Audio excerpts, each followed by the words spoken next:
Hi, good morning all. ഇന്ന് നമ്മൾ ഒരു ക്വസ്റ്റ്യൻ പേപ്പർ ഡിസ്കസ് ചെയ്യാൻ പോവാണ്.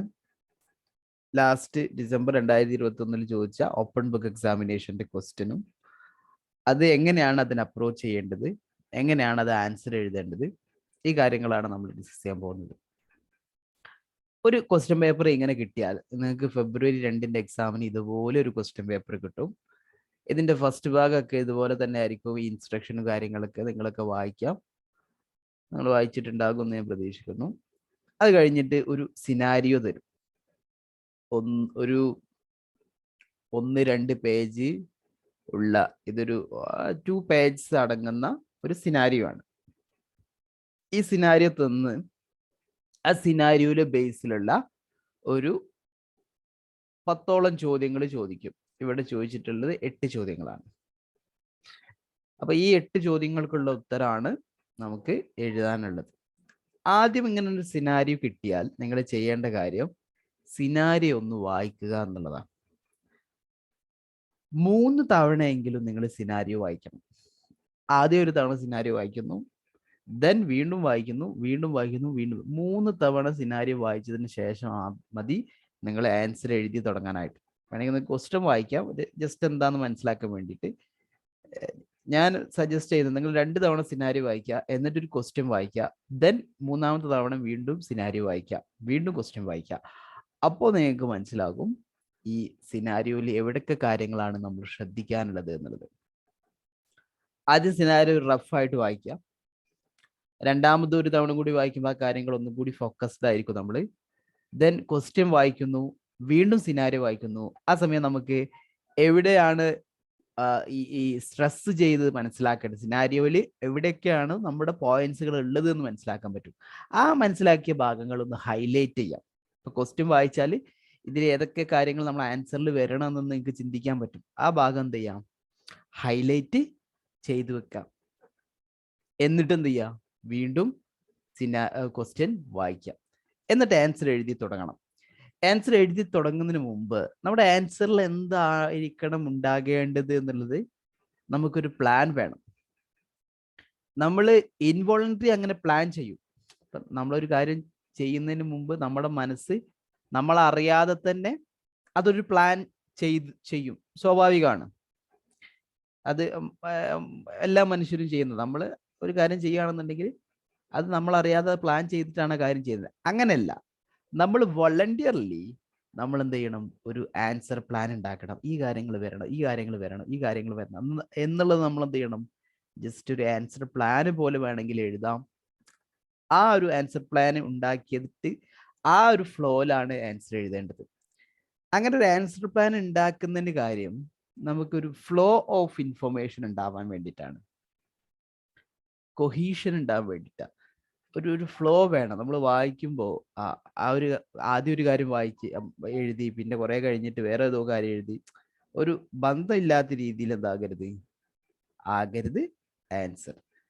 എക്സാമിനർ വായിക്കുമ്പോൾ എക്സാമിനർക്ക് എന്ത് ചെയ്യണം, എക്സാമിനറെ ഇംപ്രസ് ചെയ്യുന്ന രൂപത്തിലായിരിക്കണം ആൻസർ എഴുതിയിട്ടുണ്ടായിരിക്കേണ്ടത്.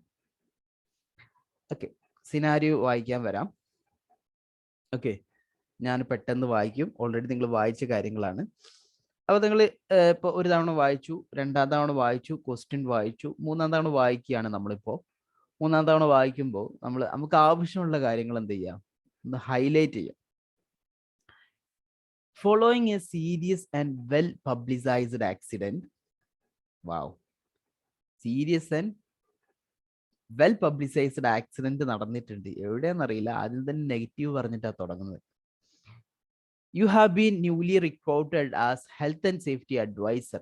നിങ്ങൾ ആ കമ്പനിയിലെ ഹെൽത്ത് ആൻഡ് സേഫ്റ്റി അഡ്വൈസർ. എന്താ company? ബേക്കറിയാണ്. The organization employs directors, shift managers, maintenance engineers and bakery workers.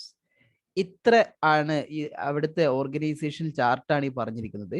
Organisation ചാർട്ടിൽ ഡയറക്ടേഴ്സ് ഉണ്ട്, ഡയറക്ടേഴ്സിന്റെ താഴെ ഷിഫ്റ്റ് മാനേജേഴ്സും മെയിൻ്റനൻസ് എഞ്ചിനീയേഴ്സും ബേക്കറി വർക്കേഴ്സും ഉണ്ട്.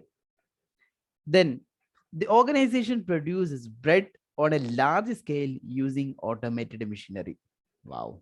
അവിടെ ഒരുപാട് ഓട്ടോമേറ്റഡ് മെഷീനറീസ് ഉണ്ട്. അപ്പൊ നിങ്ങൾക്ക് ചിന്തിക്കാൻ പറ്റും അവിടെ ഉണ്ടാകാൻ പോകുന്ന ഹസാർഡ്സുകൾ, മെക്കാനിക്കൽ അല്ലെങ്കിൽ മെഷീൻ റിലേറ്റഡ് ആയിട്ടുള്ള ഒരുപാട് ഹസാർഡ്സുകൾ, മെഷീനറി റിലേറ്റഡ് ഹസാർഡ്സുകൾ ഉണ്ട്. Ingredients are mixed together to make a dough. പല ഇൻഗ്രീഡിയൻസ്, ഇപ്പോൾ ഗോതമ്പ്, പല ഫ്ലോറുകൾക്ക് ഉപയോഗിച്ചിട്ടായിരിക്കും എന്ത് ഈ നമ്മൾ മാവൊക്കെ ഉണ്ടാക്കുന്നത്. അതിന് വേണ്ടിയിട്ടുള്ള കുഴക്കാനുള്ള യന്ത്രങ്ങളും മെഷീനറീസുകളും ഒക്കെ ഉണ്ടാകും. The dough is placed in a baking tins on a conveyor. Wow, conveyor ഉണ്ട് അവിടെ. എന്താ കൺവെയർ? നമ്മൾ ഡീറ്റെയിൽ ആയിട്ട് IG2 പറയും. Which travels through an oven. Okay, അപ്പോൾ ഓവൺ ഉണ്ട്, അത് റിലേറ്റഡ് ഇതിൽ പ്രശ്നങ്ങളുണ്ടാവും. Baking the dough into bread. അതെങ്ങനെയാവും? ആ മാവ് അവിടെ വെച്ച് ആ ഒരു കൺവെയർ കൂടെ അത് ഓവണിലൂടെ കടന്നുപോയി അത് ബ്രെഡ് ആയിട്ടാവും അപ്പുറത്തെ എൻഡിൽ നമുക്ക് കിട്ടുന്നത്. അപ്പൊ നമ്മൾ ബ്രെഡ് ലാർജ് സ്കെയിൽ ഉണ്ടാക്കുന്ന ഒരു കമ്പനിയാണ്. വേറെ എന്തെങ്കിലും പ്രോഡക്ട്സുകൾ ഉണ്ടാക്കുന്നുണ്ടോ അറിയില്ല, ബട്ട് ബ്രെഡ് നമ്മൾ എന്താകുന്നുണ്ട്, ലാർജ് സ്കെയിലിൽ ഉണ്ടാക്കുന്നുണ്ട്. ഓക്കെ, അതാണ് company. There are 3 large bread ovens at the bakery. Okay, 3 എന്തുണ്ട്, ലാർജ് ഓവൻസ് ഉണ്ട്. As well as other machinery used to prepare the dough. Dough ഉണ്ടാക്കാൻ വേറെ മെഷീനറി ഉണ്ട്. ഉണ്ടാക്കി കഴിഞ്ഞാൽ അത് നമ്മൾ ഈ കൺവെയർ സിസ്റ്റത്തിലൂടെ ഓവണിലൂടെ കടത്തിവിട്ട് ബ്രെഡ് ഉണ്ടാക്കി മാറ്റാനുള്ള 3 വലിയ ബ്രെഡ് ഓവൺ ഉണ്ട്. Okay, this is all housed in a large warehouse. ഇതൊക്കെ ഒരു സ്ഥലത്ത് തന്നെയാണോ, ഒരു വലിയ വെയർ ഹൗസിലാണ് ഇതൊക്കെ അടങ്ങിയിരിക്കുന്നത്. ഇത് പറയുമ്പോൾ നിങ്ങൾ നോക്കി, ആ ബേക്കറിയുടെ ഒരു ക്ലിയർ പിക്ചർ നിങ്ങൾക്ക് കിട്ടി അല്ലേ? അതിൻ്റെ ഒരു ഇൻഫ്രാസ്ട്രക്ചറും അതിൻ്റെ ഒരു സൈസും എല്ലാം നിങ്ങൾക്ക് മനസ്സിലാക്കാൻ പറ്റി. Then the bread baking ovens are long metal encased tunnels with a conveyor running through them. Bread baking ovens are long ആണ്. ഈ ഓവൻസ് ലോങ് ആണ്. മാത്രമല്ല മെറ്റൽ എൻകേസ്ഡ് ടണൽസ് ആണ്. മെറ്റൽ എൻക്ലോഷർ ഉണ്ട്, അതിൻ്റെ ഉള്ളിലൂടെ കൺവെയർ പോകുന്നുണ്ട്. ഓക്കെ, ഇതൊന്നും കൂടി ക്ലിയർ ആയി പറയാം. നമ്മൾ ഇത് വായിക്കുമ്പോൾ തന്നെ നമുക്ക് അതിന്റെ ഐഡിയ കിട്ടുന്നുണ്ട്. ഒന്നും കൂടി ക്ലിയർ ആക്കി പറഞ്ഞാൽ, the conveyor is made up of horizontal racking. ഇങ്ങനെ ഹോറിസോണ്ടൽ റാക്കിംഗ് ഉണ്ടാവും. എത്ര റാക്കിംഗ് ഉണ്ടെന്ന് പറയുന്നുണ്ടോ? ഇല്ല, ചിലപ്പോൾ ഒന്നായിരിക്കാം, ചിലപ്പോൾ ഒന്നിലധികം ഉണ്ടായിരിക്കാം. Bolted through metal plates at either end of the conveyor chain. Conveyor ചെയിൻ്റെ 2 സൈഡിലും ഇങ്ങനെ ഒരു പ്ലേറ്റ് എന്തുണ്ട്, സെറ്റപ്പ് ചെയ്തിട്ടുണ്ട്. അതിലാണ് നമ്മൾ ഈ മാവ് കുഴച്ചിട്ട് വെക്കുന്നത്. അത് ഓവനിലൂടെ കടന്നു പോകും. At either end of the conveyor chain. The conveyor is approximately 20 meters long. Okay, വലിയ കൺവെയർ ആണ്, 20 meters long കൺവെയർ ആണിത്. 3.3 meter wide. അതായത് 3.3 meter വൈഡ്, അതായത് ഇങ്ങനെ വീതി തന്നെ എന്തുണ്ട്, 3.3 meter ഉണ്ട്. അപ്പോൾ ചെറിയ കൺവെയർ അല്ല, നമ്മൾ ചെറിയൊരു ബ്രെഡ് കാണരുത്, ഒരുപാട് ബ്രെഡുകൾ ഉണ്ടാക്കുന്നതാവും അറ്റ് എ ടൈമിൽ തന്നെ. Approximately 66 into 11 feet. അതാണ് കൺവെയറിന്റെ ഡയമെൻഷൻസ്. അപ്പൊ അത്ര വലിയൊരു കൺവെയർ ആണിത്. അപ്പൊ ഇത് ചെറിയ കളിയല്ല. Taking up virtually the whole of the width of the oven. Okay, the bread dough is placed in tins that enter one end of the conveyor, travel along the length of the oven and exit at the opposite end. Okay, അതിന് നമ്മൾ പറഞ്ഞു ഇതുവരെ. Traveling at its fastest speed and the tins take 11 minutes.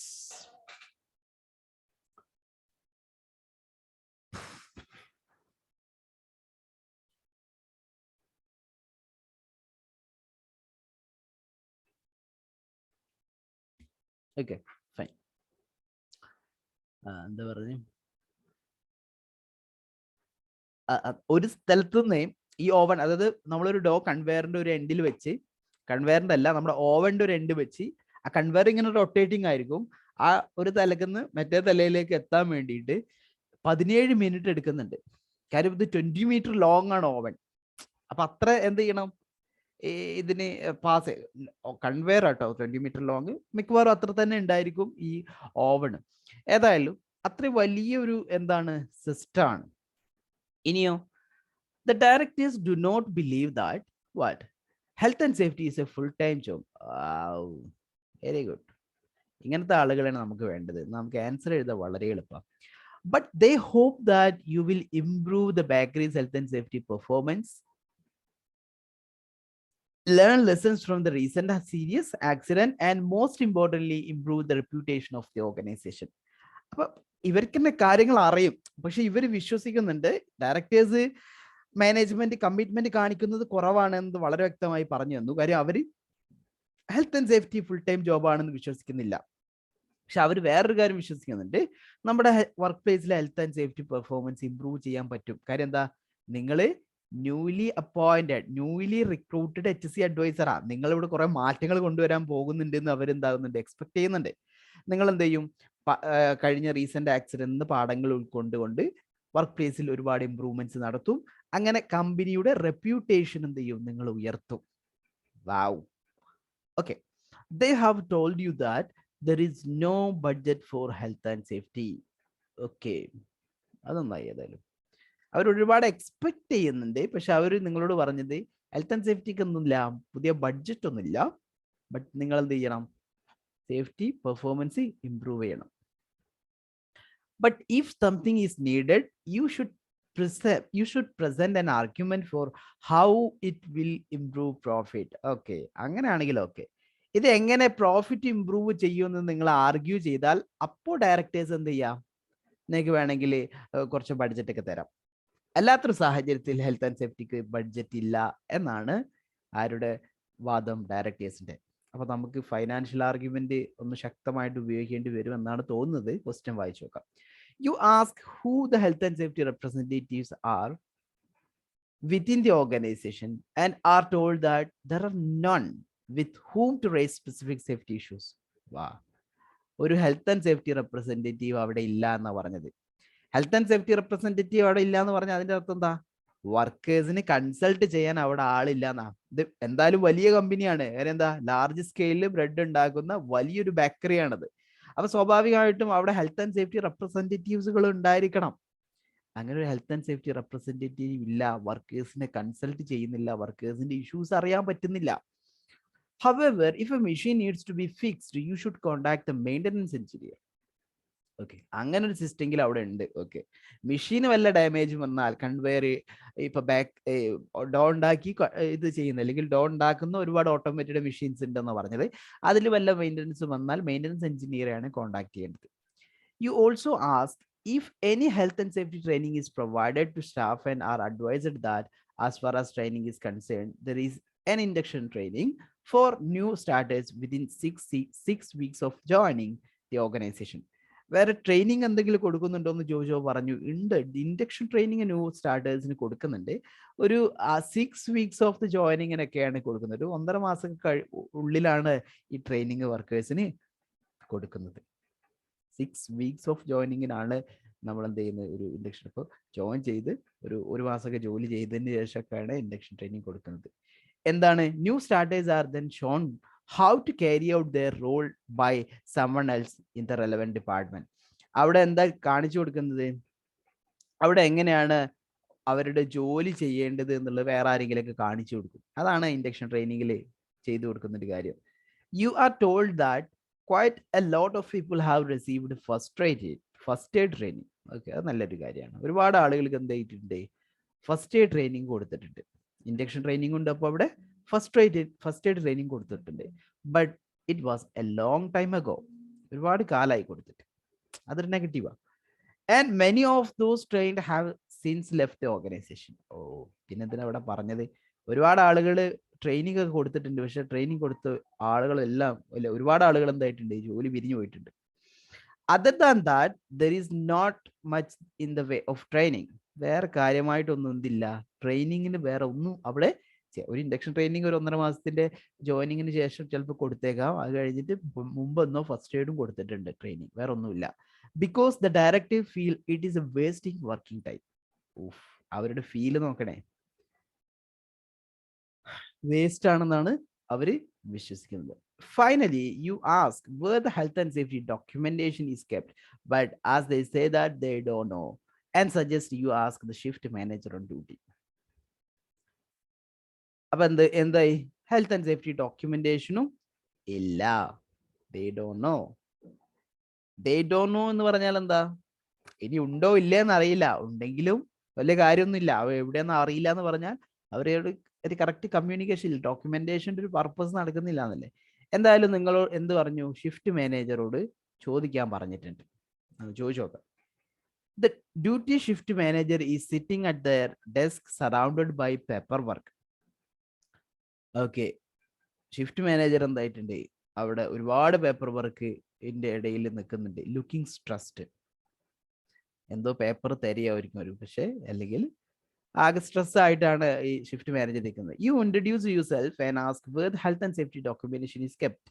The shift manager pulls out a folder from a cupboard in the corner of the room and says that risk assessments are in it. ഒരു board തുറന്ന് അതിൻ്റെ ഉള്ളിൽ നിന്ന് risk assessment ഒക്കെ ഇതിലുണ്ട് എന്ന് shift manager നിങ്ങളോട് പറഞ്ഞു. നിങ്ങളാണ് safety adviser. You find several completed risk assessment. Okay, good. Several completed risk assessment for the ovens and other machinery.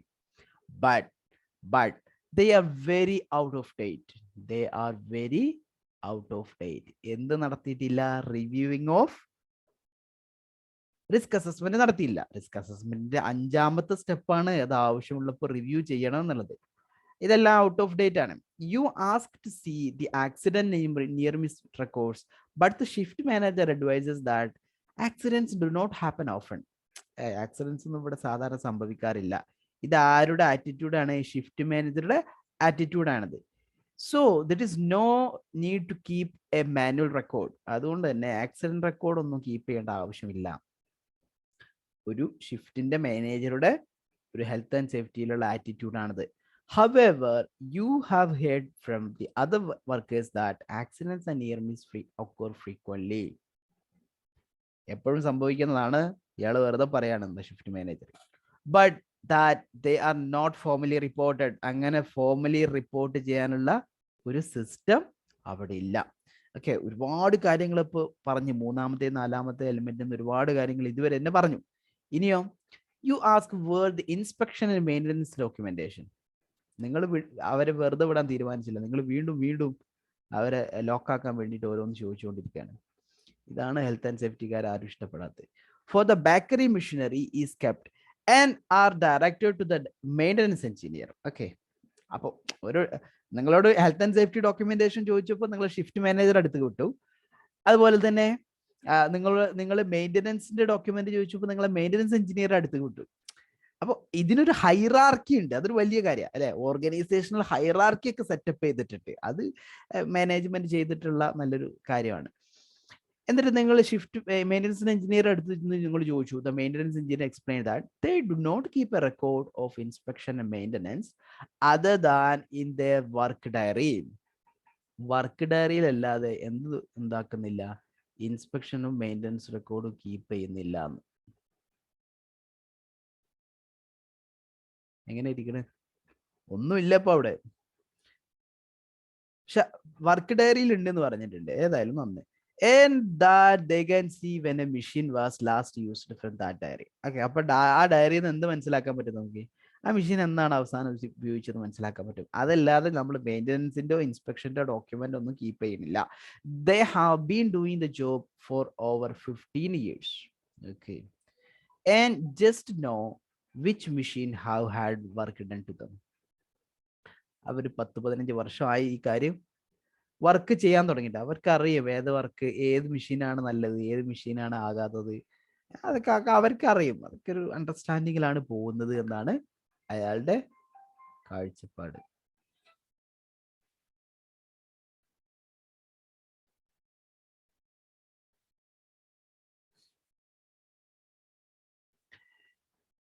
When they are working on a machine, they check certain parts at the same time. ഒരു നിമിഷം.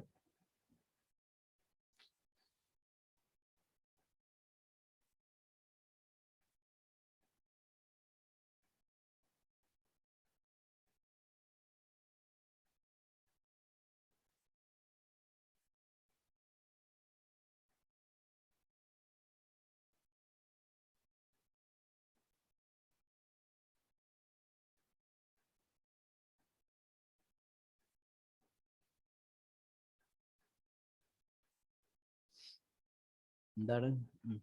When they are working on a machine, they check certain parts at the same time. Work ചെയ്യുമ്പോൾ തന്നെ അവരെന്ത് ചെയ്യുന്നുണ്ട്? ആ മെഷീന്റെ പാർട്ടൊക്കെ check ചെയ്യുന്നുണ്ട്. അവരെന്താ മൾട്ടി ടാസ്കിങ് ആണ്. അതല്ലാതെ അവിടെ എന്തില്ല? പ്രീയൂസ് ചെക്കില്ല. വർക്ക് ചെയ്യുന്നതിന് മുമ്പ് എന്ത് ചെയ്യാ? ചെക്ക് ചെയ്യുക. അത് പ്രീയൂസ് ചെക്കാണ്, അത് ചെയ്യണം. അതൊന്നും ചെയ്യുന്നില്ല. They also remark that as the machines are quite old, they frequently needs parts replacing. പഴയ മെഷീൻ ആട്ടോ. പഴയ മെഷീൻ ആകുമ്പോൾ നമ്മൾ ഇൻസ്പെക്ഷന്റെ ഫ്രീക്വൻസി കുറക്കണം. അതായത് ഇടയ്ക്കിടയ്ക്ക് ഇൻസ്പെക്ഷൻ നടത്തണം, ഇടയ്ക്കിടയ്ക്ക് മെയിൻ്റെനൻസ് നടത്തണം. ഈ പഴയ മെഷീൻ വെച്ചാണ് അവർ ഈ വക കാര്യങ്ങളൊക്കെ ചെയ്യുന്നത്. They frequently need. The workers have been promised new machines a few times, but these promise have not been kept. Promise പലതവണ കൊടുത്തിട്ടുണ്ട് പുതിയ മെഷീൻ കൊടുക്കുക എന്നുള്ളത്, പക്ഷേ ഇതുവരെ പുതിയ മെഷീൻ കൊടുത്തിട്ടില്ല. ഈ പഴയ മെഷീൻ ആണ് ഉള്ളത്. അതുകൊണ്ട് പല സമയത്തും അതിന്റെ പല പാർട്സും റീപ്ലേസ് ചെയ്യേണ്ടതായിട്ട് വരുന്നുണ്ട്. ഇനി ഒരു ആക്സിഡന്റ്, ഒരു ഇൻസിഡന്റിലേക്ക് കടക്കുകയാണ്. As part of your remit learn lessons from the recent serious accident, you decide to investigate what happened. ഇപ്പോൾ നമ്മൾ പറഞ്ഞു പബ്ലിസൈസ്ഡ് ആയിട്ടുള്ള ഒരു സീരിയസ് ആക്സിഡന്റ് സംഭവിച്ചിട്ടുള്ള വർക്ക് പ്ലേസിലേക്കാണ് നിങ്ങൾ എന്ത് ചെയ്തിട്ടുള്ളത്, ഹയർ ചെയ്തിട്ടുള്ളത് എന്ന് പറഞ്ഞു അല്ലേ. അപ്പോൾ ആ സീരിയസ് ആക്സിഡന്റിലേക്കാണ് വരുന്നത്. യുവർ എൻക്വയറീസ് റിവീൽ ദാറ്റ്, അങ്ങനെ പറഞ്ഞാൽ നിങ്ങൾ ഇൻവെസ്റ്റിഗേഷൻ നടത്തി, അവിടെ നിങ്ങൾ ഇൻവെസ്റ്റിഗേഷൻ നടത്താൻ തീരുമാനിച്ചു. എന്നിട്ട് നിങ്ങൾ എന്ത് ചെയ്തു, ഇൻവെസ്റ്റിഗേഷന്റെ ഭാഗമായിട്ട് ഇന്റർവ്യൂ ചെയ്യുന്നുണ്ടാകും, ഡോക്യുമെന്റ് ചെയ്യുന്നുണ്ടാവും, വർക്ക് പ്ലേസ് ഒബ്സർവ് ഒക്കെ ചെയ്തിട്ടുണ്ടാവും. എന്നിട്ട് your enquiries reveal that the accident occurred when the bakery was under pressure to get an urgent order completed. Okay, work pressure ഉണ്ടായിരുന്ന സമയത്താണ് ഇങ്ങനെ ഒരു പ്രശ്നം പറ്റിയത്. പെട്ടെന്ന് വർക്ക് തീർക്കണം എന്നുള്ളൊരു വർക്ക് പ്രഷർ ഉണ്ടായിരുന്ന സമയത്താണ് ആക്സിഡന്റ് പറ്റിയത്. You find out that the directors often allow workers to cut corners when it comes to safety measures. നിങ്ങൾ ഒരു കാര്യം കണ്ടെത്തിന്, ഡയറക്ടേഴ്സ് എപ്പോഴും ഹെൽത്ത് ആൻഡ് സേഫ്റ്റിയിലൊക്കെ കുറച്ച് അഡ്ജസ്റ്റ്മെന്റ്, കുറച്ച് കോംപ്രമൈസ് ചെയ്യാൻ എപ്പോഴും തയ്യാറാണ്. വർക്കേഴ്സിനെ എപ്പോഴും അലോ ചെയ്യുന്നുണ്ട്. To enable them to get the job done as quickly as possible and without costly delays. Delay ഇല്ലാതെ ഹെൽത്ത് ആൻഡ് സേഫ്റ്റിയിൽ കോംപ്രമൈസ് ചെയ്താലും കുഴപ്പമില്ല, വർക്ക് തീർക്കണം എന്ന കാഴ്ചപ്പാടുള്ളവരാണ് ഡയറക്ടേഴ്സ്. ദാറ്റ് മീൻസ് പ്രയോറിറ്റി കുറച്ചേ ഹെൽത്ത് ആൻഡ് സേഫ്റ്റിക്ക് കൊടുക്കുന്നുള്ളൂ എന്നുള്ളതാണ്. Workers are often individually blamed if target timelines are not reached. Timeline, അതായത് ടാർഗറ്റ് അച്ചീവ് ചെയ്തിട്ടില്ലെങ്കിൽ ഓരോ വർക്കേഴ്സും ഇൻഡിവിജ്വലി എന്ത് ചെയ്യും, നമ്മുടെ ഡയറക്ടേഴ്സ് എടുത്ത് അവരെ ബ്ലെയിം ചെയ്യും. ഇനി this is how the accident happen. ഇങ്ങനെയാണ് ആക്സിഡന്റ് സംഭവിച്ചത്. On A night shift the conveyor racking collapsed into one of the ovens, stopping it from moving. Okay, നമ്മുടെ ഓവന്റെ ഉള്ളിൽ നമ്മുടെ കൺവെയർ റാക്കിംഗ് എന്ത് ചെയ്തു, കൊളാപ്സ് ചെയ്തു. ഓവൻ വലിയ ഓവനാണ്, വലിയ ഈ എന്താണ് കൺവെയർ ആണ്. ആ കൺവെയറിൽ പ്ലേറ്റ് ഒക്കെ അടങ്ങുന്ന എവിടെയെങ്കിലും എന്തായിട്ടുണ്ടാവും, സ്റ്റോപ്പ് ആയിട്ടുണ്ട്, അല്ലെങ്കിൽ കൊളാപ്സ് ആയിട്ടുണ്ട്. The maintenance engineer usually assigned to fix breakdowns only work day shifts. Wow. Maintenance engineer പകല് മാത്രമേ ഉണ്ടാവും, അയാള് നൈറ്റ് ഉണ്ടാവില്ല. പകലാണെങ്കിൽ മൂപ്പര് എന്തായിരുന്നു, ഫിക്സ് ചെയ്തിരുന്നു. പക്ഷെ നൈറ്റ് ആയതുകൊണ്ട് പുള്ളി ഫിക്സ് ചെയ്യില്ല. Waiting for this engineer to come back on shift would have caused significant downtime and would have prevented the order from being completed on time. ഇനിയിപ്പോ നമ്മൾ അടുത്ത ദിവസത്തേക്ക് ചിലപ്പോൾ നൈറ്റ് ഷിഫ്റ്റിലാണ് എങ്ങനെ ബ്രേക്ക് ഡൗൺ ആയത് മെഷീൻ. ഇനി ഷിഫ്റ്റ് മെയിൻ്റനൻസ് എഞ്ചിനീയർ വരുന്നത് വരെ നമ്മൾ കാത്തിരുന്നാൽ നാളെയാണ് വരിക, നാളെ രാവിലെ ആയിരിക്കും വരുന്നത്. അപ്പോൾ നമ്മുടെ ഓർഡർ എന്ത് ചെയ്യില്ല, ഒരുപാട് ടൈം ഇങ്ങനെ ഡൗൺ ടൈം ആയി നിന്നാൽ ഓർഡർ കംപ്ലീറ്റ് ചെയ്യാൻ പറ്റില്ല. The shift manager on duty discussed the എന്താണ് come back and would have prevented the feeling under pressure. The shift manager on duty discussed the issue with their team to try to get the oven back up and running. Shift manager ആണ് ആ ഷിഫ്റ്റിന്റെ duty ഉള്ളത്, അയാൾക്കാണ് ഈ target achieve ചെയ്യേണ്ടത്. അപ്പൊ അയാള് ഈ പ്രഷറുള്ള കാരണം അയാള് അവിടുത്തെ ബാക്കിയുള്ള വർക്കേഴ്സ് ആരൊക്കെ, bakery workers, 3 type of workers പറഞ്ഞില്ല നമ്മള്. ബേക്കറി വർക്കേഴ്സ്, മെയിൻ്റനൻസ് എഞ്ചിനീയർ ഇല്ല.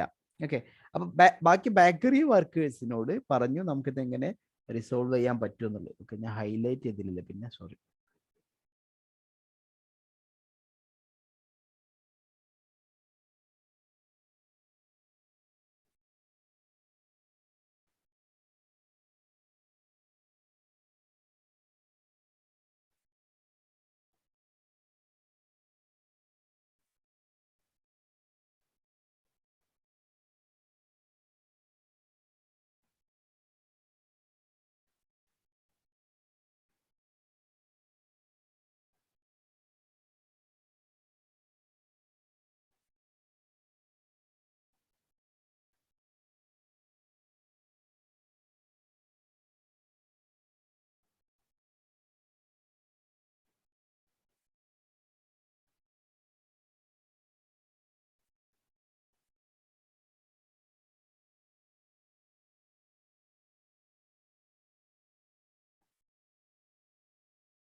ഓക്കെ.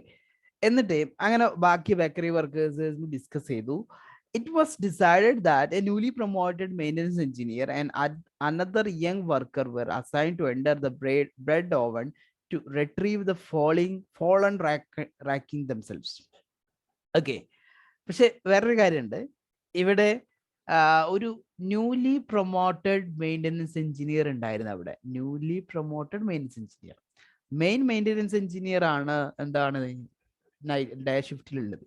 നൈറ്റ് ഷിഫ്റ്റിൽ ഒരു യങ് അല്ലെങ്കിൽ ഇൻകോമ്പിറ്റന്റ്, ന്യൂലി പ്രൊമോട്ടഡ് എന്ന് പറഞ്ഞാൽ ബേസിക്കലി അയാളുടെ ജോബിൽ അയാൾ ഇൻകോമ്പിറ്റന്റ് ആണ് എന്നുള്ളതാണ്. ഒരു ഇൻകോമ്പിറ്റന്റ് മെയിൻ്റനൻസ് എഞ്ചിനീയർ ഉണ്ട്. അതുപോലെ തന്നെ അനദർ യങ് വർക്കർ ഉണ്ട്. യങ് വർക്കർ ഈ ജോലി ചെയ്യാൻ തീരുമാനിക്കാൻ പാടുണ്ട് അവര്. ഈ യങ് വർക്കറും ഈ ന്യൂലി പ്രൊമോട്ടഡ് മെയിൻ്റനൻസ് എഞ്ചിനീയറും ആ ഓവന്റെ ഉള്ളിലേക്ക് കയറിയിട്ട് അത് എന്ത് ചെയ്യാൻ തീരുമാനിച്ചു, ഇത് റെക്ടിഫൈ ചെയ്യണമെന്നാണ് ഇവര് തീരുമാനിച്ചത്. അവിടെ ആ ടീം മെമ്പേഴ്സും നമ്മുടെ ഷിഫ്റ്റ് മാനേജറും. ഏതായാലും no one on the night shift had ever been present when an oven had needed entering before. ഒരു ആൾക്കും ഇതിൽ എക്സ്പീരിയൻസ് ഇല്ല. ഈ ഓവന്റെ ഉള്ളിലേക്ക് കയറിയിട്ടുള്ള ഒരു എക്സ്പീരിയൻസ് ഒരാൾക്കും ഇല്ല. The correct way to enter the oven for maintenance work would have been to remove the side panels. ഇതിന് മെറ്റൽ എൻക്ലോഷർ ഉണ്ട് നമ്മൾ പറഞ്ഞിരുന്നു അല്ലേ? അപ്പൊ ഈ ഇതിന്റെ സൈഡ് പാനൽ റിമൂവ് ചെയ്തിട്ടാണ് ഈ ഓവന്റെ ഉള്ളിലേക്ക് കടക്കേണ്ടത്. അതാണ് അതിന്റെ ശരിയായ രീതി. അങ്ങനെയാണ് മെയിൻ്റനൻസ് എഞ്ചിനീയർ ചെയ്യുന്നത്. പക്ഷേ ഇവർക്ക് ആർക്കും ഇതിൽ എക്സ്പീരിയൻസ് ഇല്ല.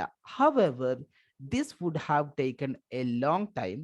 A specialist tool that they were unfamiliar with would have not to be found and used. മാത്രമല്ല ഇതിന് ഒരുപാട് സമയം എടുക്കുകയും ചെയ്യും. കാരണം വലിയൊരു ഓവൺ ആണ് നമുക്ക് മനസ്സിലായിട്ടുണ്ട്. അത് റിമൂവ് ചെയ്യണം, അതിന് സ്പെഷ്യൽ ടൂള് വേണം. ആ ടൂൾ അവർക്ക് കണ്ടെത്താനും കഴിഞ്ഞിട്ടില്ല, ഉപയോഗിക്കാനും കഴിഞ്ഞിട്ടുമില്ല. അതുകൊണ്ട് തന്നെ അതിന് കുറെ ടൈം എടുക്കും. അപ്പൊ പിന്നെ ഇവരെന്താ ചെയ്തത്? The oven had only been switched off for 2 hours. Oven 2 മണിക്കൂറായിട്ട് ബ്രേക്ക് ഡൗൺ ആണ്. അപ്പൊ ഈ കൊളാപ്സ് ആയിട്ട് 2 മണിക്കൂറിൻ്റെ ഉള്ളിൽ തന്നെ നമ്മൾ കാര്യങ്ങൾ ചെയ്യുന്നുണ്ട്. അപ്പൊ 2 മണിക്കൂറായിട്ട് എന്തായിട്ടു ഈ മെഷീൻ ഓഫ് ചെയ്തിട്ട് വെച്ചിട്ടുള്ളൂ. അതായത് 2 മണിക്കൂർ ഓഫ് ചെയ്ത് വെച്ചുകൊണ്ട് അതെന്താവില്ല, കൂളാവണം എന്നില്ല. അപ്പോഴും അവിടെ ഹോട്ട് തന്നെ ആയിരിക്കും. But it was assumed that it was cool enough to enter.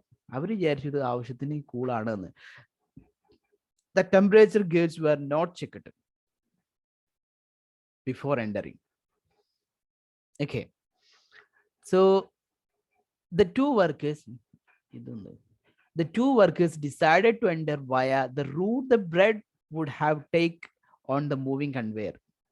ഇവരെന്ത് തീരുമാനിച്ചു? ഈ ബ്രെഡ് വരുന്ന ആ കൺവെയറിന്റെ ഒരു ഗ്യാപ്പ് ഉണ്ടാവും, അതിലൂടെ കടക്കാൻ തീരുമാനിച്ചു. എന്തിൻ്റെ ഉള്ളിലേക്ക്? ഓവന്റെ ഉള്ളിലേക്ക്. The manager to get on the conveyor through a small unguarded gap. ഈ ഒരു ചെറിയ ഗ്യാപ്പ്, അൺഗാർഡ് ഗ്യാപ്പ് ഉണ്ട്, അതിലൂടെ എന്ത് ചെയ്യും? സ്മോൾ ഗ്യാപ്പിലൂടെ കടക്കാൻ അവര് തീരുമാനിച്ചു. അവര് കടന്നു. Once the worker had entered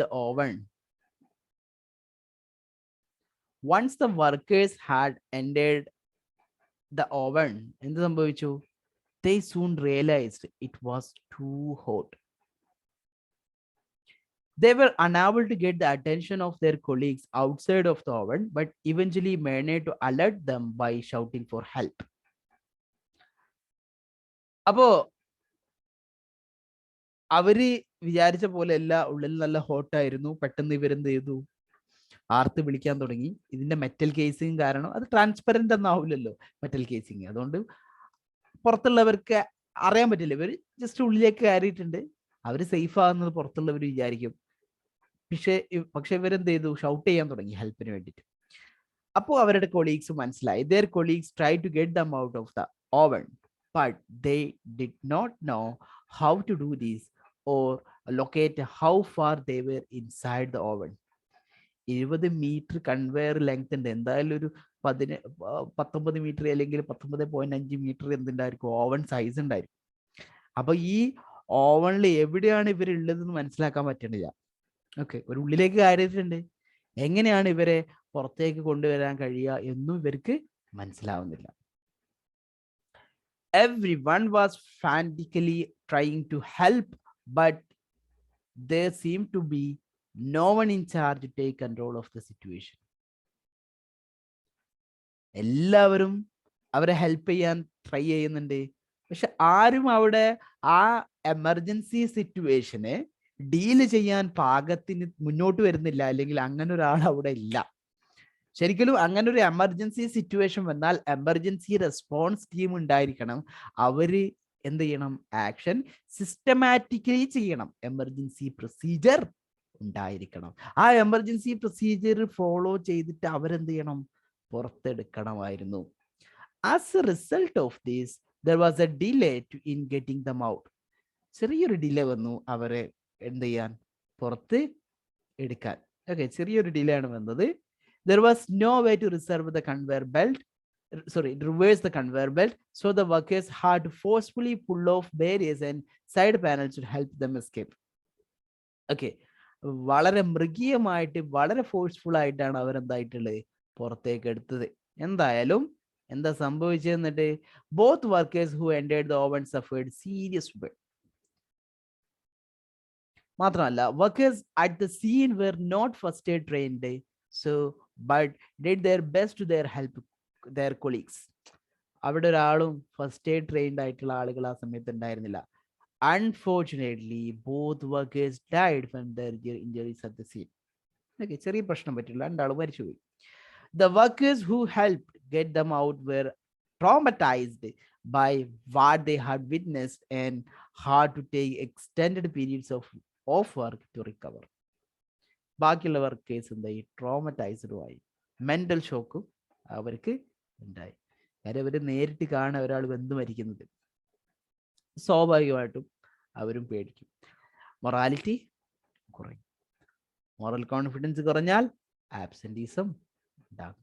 ഇവർക്ക് മെഡിക്കൽ ലീവ് തന്നെ, സിക്ക് ലീവ് തന്നെയാണ്. അവർക്ക് എന്ത് ചെയ്യണം? പേയ്മെന്റ് കൊടുക്കേണ്ടി വരും. There were also some workers who felt they could no longer work at the bakery and resigned. Very good. അവരെ എന്ത് ചെയ്തു? മൊറാലിറ്റി കുറഞ്ഞ ആളുകൾ എന്ത് ചെയ്തു? ജോലിയിൽ നിന്ന് പിരിഞ്ഞു പോയി. സ്വാഭാവികം. Following the accident, the bakery was closed for 2 weeks while an investigation took place. 2 ആഴ്ച അടച്ചിട്ടു. നഷ്ടം നോക്കണം നിങ്ങൾ.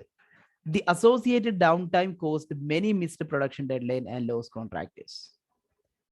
കോൺട്രാക്ടേഴ്സ് ഒരുപാട് നഷ്ടമായി, ഒരുപാട് പ്രൊഡക്ഷൻ ഡെഡ്ലൈൻ മിസ് ചെയ്തത് കാരണം, ദെൻ മെഷീന്റെ ഡൗൺ ടൈം കാരണം.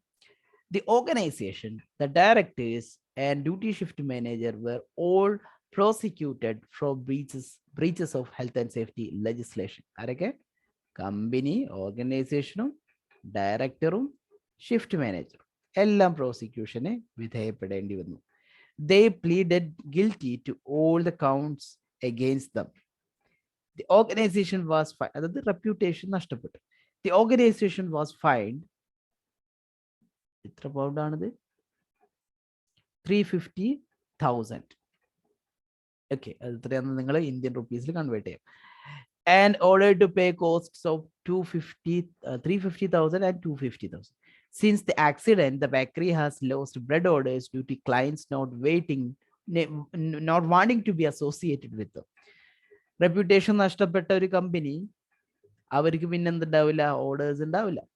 അങ്ങനെ ഒരുപാട് ബ്രെഡ് ഓർഡേഴ്സും നഷ്ടപ്പെട്ടു. ഇതാണ് നമ്മുടെ സിനാരിയോ.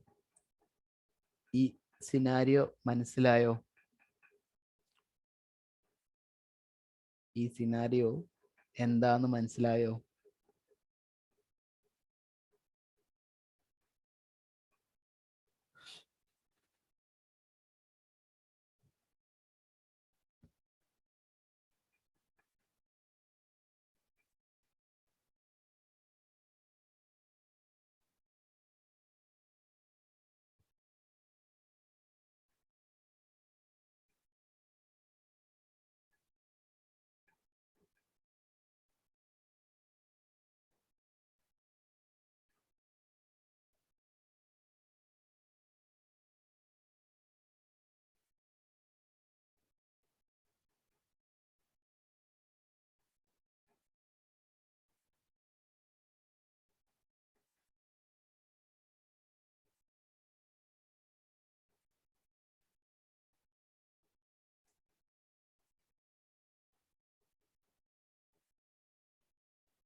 ഹലോ, സിനാരിയോ മനസ്സിലായോ? നിങ്ങൾക്ക് മൈക്ക് അൺമ്യൂട്ട് ചെയ്യാൻ ബുദ്ധിമുട്ടുണ്ടെങ്കിൽ നിങ്ങൾക്ക് ചാറ്റ് ചെയ്യാം.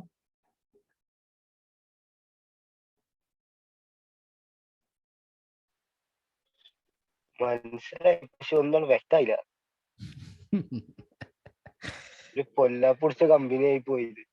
അതെ അതെ അതെ. ഇത് ഈസി സിനാരിയോ ആണ്, ഇതില് കോംപ്ലിക്കേഷൻസ് ഒന്നുമില്ല.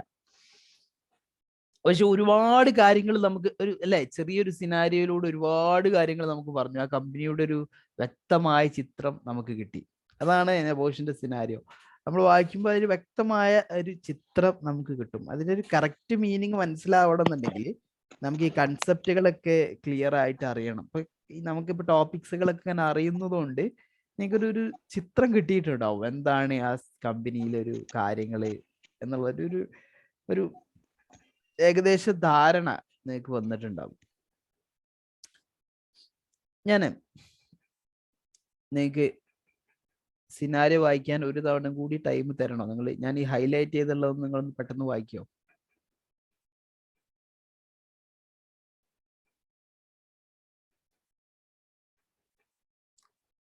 ഓക്കെ, ഈ ഹൈലൈറ്റ് ചെയ്തത് മാത്രം ഒന്ന് പെട്ടെന്ന് വായിക്കാം. Serious and well publicised accident നടന്നു. ന്യൂലി റിക്രൂട്ട് HC അഡ്വൈസർ ആണ് നിങ്ങൾ. അവിടെ ഡയറക്ടേഴ്സും ഷിഫ്റ്റ് മാനേജേഴ്സും മെയിൻ്റനൻസ് എഞ്ചിനീയേഴ്സും ബേക്കറി വർക്കേഴ്സും ഉണ്ട്. ലാർജ് സ്കെയിലിൽ നടക്കുന്ന ബേക്കറിയാണ്. ഇവിടെ വേറെ ഒരുപാട് ഓട്ടോമേറ്റഡ് മെഷീൻ ഉണ്ട്. അവിടെ കൺവെയർ ഉണ്ട്, ഓവൻ ഉണ്ട്, വലിയ ലാർജ് ബ്രെഡ് ഓവൻസ് ഉണ്ട്, മെഷീനറി ഉണ്ട്, പ്രിപ്പയർ ചെയ്യാനുള്ള മറ്റ് മെഷീനറി ഉണ്ട്. ഈ കൺവെയർ ഏകദേശം 20 മീറ്റർ ടു 3.3 മീറ്റർ വിടുത്തും ലെങ്ത്തും ഉള്ളതാണ്. വർക്കേഴ്സ് ഫുൾ ടൈം ജോബ് ആണെന്ന് വിശ്വസിക്കുന്നില്ല HSE. എന്നാലും കമ്പനിയുടെ ഓർഗനൈസേഷന്റെ റെപ്യൂട്ടേഷനൊക്കെ ഉയർത്താൻ വേണ്ടിയിട്ട് നിങ്ങളെ കൊണ്ടാവുന്നത് ചെയ്യുന്ന അവർ വിശ്വസിക്കുന്നുണ്ട്.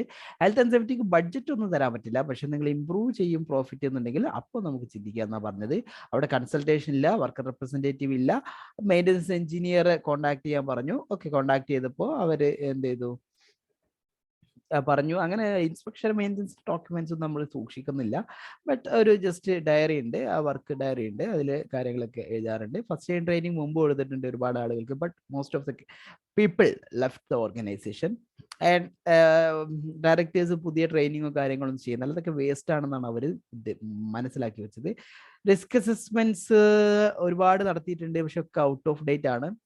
ആക്സിഡൻസിന്റെ റെക്കോർഡ്സുകൾ അവർ കീപ്പ് ചെയ്യുന്നില്ല, ഇൻസ്പെക്ഷന്റെ റെക്കോർഡ്സുകൾ ഇല്ല, മെയിൻ്റനൻസിന്റെ റെക്കോർഡ്സുകൾ ഇല്ല. പിന്നെ പറഞ്ഞ കാര്യം ഏകദേശം 15 വർഷമായി അവർ ജോലി ചെയ്യുന്നതുകൊണ്ട് അവർക്ക് മനസ്സിലാക്കാൻ പറ്റും എന്താണ് പ്രശ്നം എന്നുള്ളത്. പ്രീ യൂസ് ചെക്ക് ഇല്ല, വർക്ക് ചെയ്യുമ്പോൾ വേണമെങ്കിൽ എന്ത് ചെയ്യും അവർ ചെക്ക് ചെയ്യാറുണ്ടെന്നാണ് പറഞ്ഞത്. വർക്കേഴ്സിന് പഴയ മെഷീനറി ആയത് കാരണം പുതിയത് കൊടുക്കാമെന്ന് പറഞ്ഞിട്ടും കൊടുത്തിട്ടില്ല. നിങ്ങൾ നേരത്തെ നടന്ന ആക്സിഡന്റ് ഇൻവെസ്റ്റിഗേഷൻ ചെയ്തപ്പോൾ മനസ്സിലായ കാര്യം, അവർ വർക്ക് പ്രഷറിൽ ഒരു പെട്ടെന്ന് വർക്ക് കംപ്ലീറ്റ് ചെയ്യാൻ വേണ്ടിയിട്ടുള്ള സാഹചര്യത്തിൽ ചെയ്തു പോയതാണ് ഈ ആക്സിഡന്റ്. ഈ ആക്സിഡന്റിന്റെ ഒരു റൂട്ട് കോസ് എന്താണ്? ഈ ആവശ്യത്തിന് റിസോഴ്സ് ഇല്ലാത്തതും ആവശ്യത്തിന് എന്തില്ലാത്തതും, ഈ വർക്ക് ടൈം, വർക്ക് പ്രഷർ. അതുപോലെ തന്നെ ഇൻഡിവിജ്വലി ബ്ലെയിം ചെയ്യും ടാർഗറ്റ് അച്ചീവ് ചെയ്തിട്ടുണ്ടെങ്കിൽ. അതാണ് അവിടുത്തെ സിറ്റുവേഷൻ. നൈറ്റ് ഷിഫ്റ്റിൽ ഓവണിൽ എന്ത് ചെയ്തു? ഈ കഥ നിങ്ങൾക്ക് എന്തായാലും ഓർമ്മ ഉണ്ടാവും, ഇപ്പൊ പറഞ്ഞിട്ടുള്ളൂ. ഓക്കെ, ഇതാണ് അവിടുത്തെ ഒരു ഒരു സിറ്റുവേഷൻ എന്ന് പറയുന്നത്. ഇനി നമ്മുടെ ചോദ്യത്തിലേക്ക് വരാം. 8 ചോദ്യമാണ് നമുക്ക് ചോദിക്കാനുള്ളത്. ആദ്യത്തെ ചോദ്യം, sorry, obligations of employers or to workers. എംപ്ലോയർക്ക് ഒരുപാട് ഡ്യൂട്ടീസ് ഉണ്ട്. ആർക്ക്? വർക്കേഴ്സിന് സേഫ്റ്റി ഉറപ്പ് വരുത്താൻ. അതിനെ പറ്റിയുള്ള ചോദ്യമാണ്. What employer obligations to workers are likely to have been contribute leading to the accident in the scenario? ഈ സിനാരിയോയിൽ ആക്സിഡന്റിലേക്ക് നയിച്ചിട്ടുള്ള ഏതൊക്കെ നിയമലംഘനങ്ങളാണ് ഉണ്ടായിട്ടുള്ളത്? You only need to consider those obligations placed upon employers under recommendation 10 of ILO recommendation 164, occupational safety and health recommendation 1981. You should support your answer where applicable using relevant information from the scenario. ചോദ്യം എന്താണ്? ആരെങ്കിലും ചോദ്യം ഒന്ന് പറഞ്ഞുതരോ?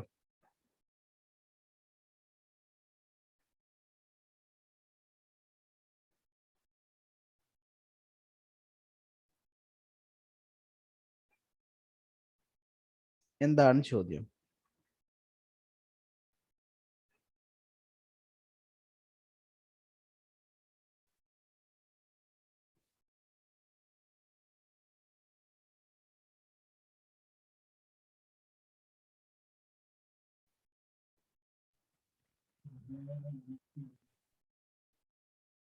ഒന്ന് voice ഉറക്കെ പറയണം.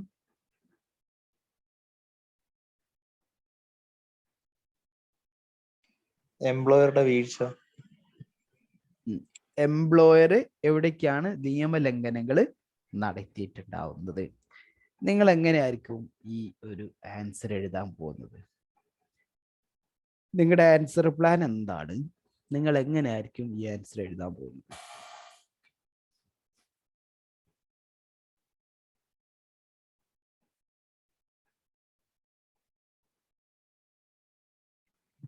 എംപ്ലോയറുടെ duties and responsibility.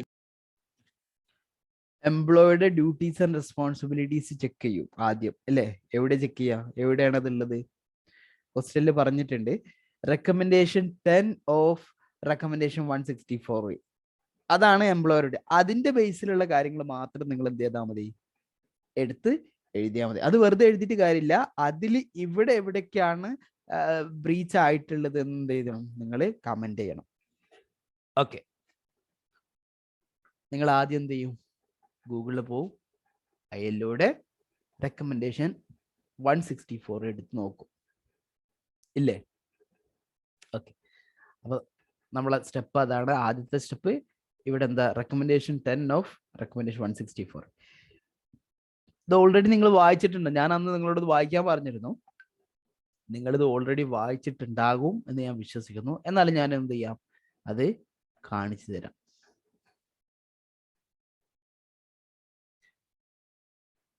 Google എടുക്കുന്നു.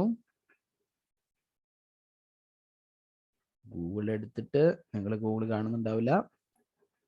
Recommendation R164/ILO എന്നടിക്കുമ്പോൾ ആദ്യം റെക്കമെൻഡ് ചെയ്യുന്ന ഒരു ലിങ്ക് തുറക്കുന്നു. അങ്ങനെ നമുക്ക് എന്ത് ചെയ്യുന്നു? ഈ റെക്കമെൻഡേഷൻ 164ന്റെ ഫയല് ബ്രൗസ് ചെയ്യാൻ പറ്റുന്നു. ഇതാണ് റെക്കമെൻഡേഷൻ 164 ILOയുടെ ഒഫീഷ്യൽ വെബ്സൈറ്റിൽ നിന്ന്. ഇതിന് താഴേക്ക് പോകും, എന്നിട്ട് 10ാമത്തെ ആർട്ടിക്കിൾ നോക്കും, അല്ലെങ്കിൽ 10ാമത്തെ റെക്കമെൻഡേഷൻ നോക്കും. ഇതാണ് 10ാമത്തെ റെക്കമെൻഡേഷൻ. ആദ്യം ഇത് വായിക്കും. ഓക്കെ ഓക്കെ, എന്നാൽ വായിക്കാം.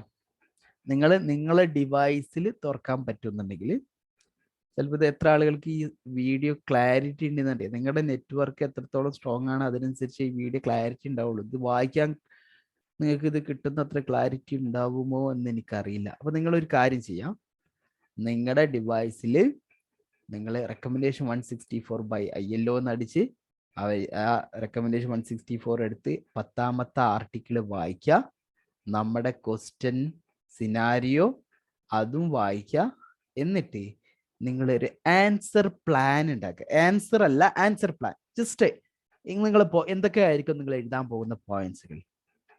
ഏകദേശം 10 പോയിന്റ്സുകൾ വേണം. കാര്യം 10 മാർക്കിനാണ് ക്വസ്റ്റ്യൻ.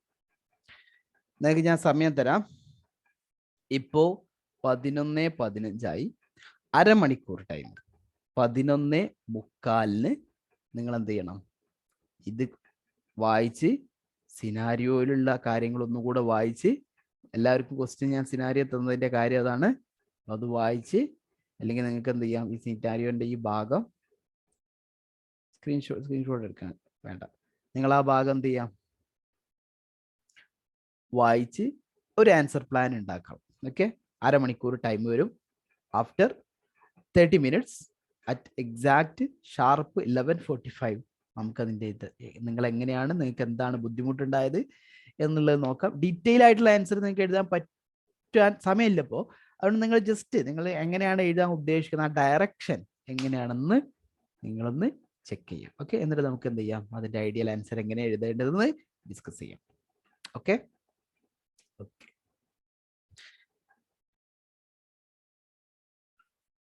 ഓക്കെ ഈ ഒന്നാമത്തെ ടാസ്കിന്റെ ആൻസർ, ഒരു ഐഡിയൽ ആൻസർ എങ്ങനെയാണ് നമുക്ക് ഡിസ്കസ് ചെയ്യാം. നിങ്ങൾ ഓൾറെഡി ഇപ്പോൾ ഡിസ്കസ് ചെയ്തപ്പോൾ ഒരുപാട് പോയിന്റ്സുകൾ പറഞ്ഞു. ഇതിൽ ഒരു 12-13 ബുള്ളറ്റിൻ പോയിന്റ്സുകൾ എഴുതുന്നതാണ് നല്ലത്. ഇത് നിങ്ങൾക്ക് പാരഗ്രാഫ് ആക്കി എഴുതാം, കുഴപ്പമില്ല. ബട്ട് എനിക്ക് ഏറ്റവും നല്ല ഒരു അപ്രോച്ച് എന്ന് തോന്നിയത് ബുള്ളറ്റിൻ പോയിന്റ്സ് ആക്കുന്നതാണ്. ഇനി നിങ്ങൾ പാരഗ്രാഫ് ആക്കിക്കൊണ്ട് ഒരു കുഴപ്പവും ഇല്ല. അപ്പൊ ഇത് എങ്ങനെ എഴുതുന്നതാണ് നല്ലത് എന്നുള്ളത് ഞാൻ കാണിച്ചു തരാം.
ഓക്കെ, നിങ്ങൾ ഒരു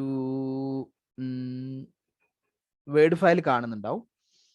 ഇതില് ഇങ്ങനെ ആയിരിക്കും അതിന്റെ ആൻസർ ടെംപ്ലേറ്റ് ഉണ്ടാവുന്നത്. ആ ടെംപ്ലേറ്റിൽ നിങ്ങൾ കാര്യങ്ങളൊക്കെ ഫില്ല് ചെയ്ത്, അതായത് ഇവിടെ കുറച്ച് നിങ്ങളുടെ ലേണർ നെയിം എഴുതാനുണ്ടാവും, നിങ്ങളുടെ പേര്, learner number, learning partner name, ഈ 3 കാര്യങ്ങളും നിങ്ങളുടെ രജിസ്ട്രേഷൻ കൺഫർമേഷൻ മെയിൽ ഉണ്ടായിരിക്കും. അത് നോക്കി നിങ്ങൾ എഴുതും. ശേഷം ഓരോ ടാസ്കിനുള്ള ബ്ലാങ്ക് പേപ്പേഴ്സ്, ബ്ലാങ്ക് ബോക്സ് ഉണ്ടാവും. ഈ ബോക്സിന്റെ ഉള്ളിലാണ് ആൻസർ എഴുതേണ്ടത്. ഇപ്പൊ ടാസ്ക് 1ന്റെ ആൻസർ ഇവിടെ എഴുതാം. അങ്ങനെ ഓരോന്നിന്റെ എന്ത് ചെയ്യുക, ആൻസർ ഫിൽ ചെയ്യണം. അപ്പൊ ഇതിവിടെ ഇങ്ങനെ ബുള്ളറ്റിൻ പോയിന്റ് എഴുതുന്നതാണ് നല്ലത്. നമുക്ക് ചെറിയൊരു ഇൻട്രൊഡക്ഷൻ കൊടുത്തിട്ട് എന്ത് ചെയ്യാം, ആൻസറിലേക്ക് വരാം. അപ്പോൾ റെക്കമെൻഡേഷൻ 164 നോക്കി എഴുതണം എന്നൊക്കെ പറയുമ്പോൾ നമുക്ക് എന്ത് ചെയ്യാം, ഈ റെക്കമെൻഡേഷൻ ഏതാണ് കോൺട്രിബ്യൂൺ ചെയ്യുന്നത് എന്ന് ക്ലിയർ ആയിട്ട് പറയാം. അപ്പൊ റെക്കമെൻഡേഷൻ ഓൾറെഡി ഞാൻ നിങ്ങൾക്ക് നേരത്തെ കാണിച്ചു തന്നു. അതിൽ റെക്കമെൻഡേഷൻ 10ൽ ABCD എന്നൊക്കെ പറഞ്ഞിട്ട് ഒരുപാട് എന്തുണ്ട്, ഡിസോബേ ചെയ്യുന്ന അല്ലെങ്കിൽ കംപ്ലൈ ചെയ്യാത്ത ഒരുപാട് ലോ ഉണ്ട്. അപ്പൊ അത് ഓരോന്ന് എടുത്തിട്ട് നമുക്ക് എന്താണ് ഇവിടെ സിനാരിയോയിൽ കംപ്ലൈ ചെയ്യാത്തത് എന്ന് പറയാം. The employer has failed to fulfill many obligations as per recommendation 164 by ILO. Those contravened obligations along with recommendation number is as follows. Recommendation 10A, അത് എന്താവുന്നുണ്ട്, ഫുൾഫിൽ ചെയ്തിട്ടില്ല. Safe workplace is not provided and maintained, അത് ഡ്യൂട്ടിയാണ്. വളരെ detail ആയിട്ട് നിങ്ങൾ ആ law പറഞ്ഞ് കംപ്ലീറ്റ് ആയിട്ട് ആ ലോ പറഞ്ഞ് അങ്ങനെ തന്നെ അതിന്റെ ഓപ്പോസിറ്റ് എഴുതുമ്പോൾ അതിന് ഒരുപാട് വേർഡ് നമുക്ക് വേസ്റ്റ് ആയി പോകും. അപ്പൊ ആ ലോ എന്താ നിങ്ങൾ മനസ്സിലാക്കിയിട്ട് ജസ്റ്റ് എന്ത് ചെയ്തു, ആ ലോക്ക് ഓപ്പോസിറ്റ് ആയിട്ട് കാര്യം എഴുതൂ. എന്ത് ചെയ്തു, the safe workplace is not provided and maintained. Many accidents and near misses are occurring frequently at the bakery. No arrangements for regular inspection over the machineries. Okay, ആ ഒരു കാര്യം കോൺട്രിബ്യൂട്ട് ചെയ്ത ആ രീതി എഴുതി. ദെൻ റെക്കമെൻഡേഷൻ 10A വീണ്ടും contribute ചെയ്യുന്നുണ്ട്. അതിൽ ഒരുപാട് കാര്യങ്ങൾ പറയുന്നുണ്ട്. എന്താണ്, the machineries are not maintaining safely by the employer. There is no system for planned preventive maintenance over ovens and conveyor system, which resulted in collapse of conveyor racking. The machines are old and unsafe. കേട്ടോ, ആ പോയിന്റ്സുകളൊക്കെ വന്നു, but അതൊക്കെ ഷോർട്ടാക്കി എഴുതണം, അല്ലെങ്കിൽ നമുക്ക് വേടി ആയിപ്പോ. തന്നെ പറയുന്ന മറ്റൊരു കാര്യമുണ്ട്, work method of machinery operation and machinery maintenance was not developed and communicated. There was no safe system of work for machinery maintenance and emergency procedure. 10B പറയുന്നത് ഇൻസ്ട്രക്ഷൻ കൊടുക്കണം എന്നുള്ളതാണ്. The necessary instruction was not given in terms of safe operating procedure and user manual of oven. User manual ഉണ്ടായിരിക്കണം, അത് കൊടുത്തിട്ടില്ല. The training over the machinery use, job specific training was inadequate. ആ ഇനഡിക്വസി ഉണ്ട് ട്രെയിനിങ്ങിൽ. അതൊക്കെ ആയിരിക്കും അവർ പക്ഷെ ഈ ഡാമേജിലേക്ക് നയിച്ചിട്ടുണ്ടാവുക. ഈ റാക്ക് അല്ലെങ്കിൽ ഈ കൺവെയർ കൊളാപ്സ് ആയിട്ടുണ്ടാവുക ഇവര് ഈ അൺസേഫ് ആയിട്ട് അത് മുമ്പ് operate ചെയ്തുകൊണ്ടായിരിക്കണം. The induction doesn't include the safe use of ovens and conveyors. At least they could have checked temperature gauge before entering the oven. The accident would never happen. അതിനുള്ള training കൊടുക്കണമായിരുന്നു. At least അതെങ്കിലും ചെയ്യണമായിരുന്നു. അതിനുള്ള training കൊടുത്തിട്ടില്ല, അതിനുള്ള ഇൻസ്ട്രക്ഷനും കൊടുത്തിട്ടില്ല. 10C പറയുന്നത് adequate supervision വേണമെന്നുണ്ടായിരുന്നു.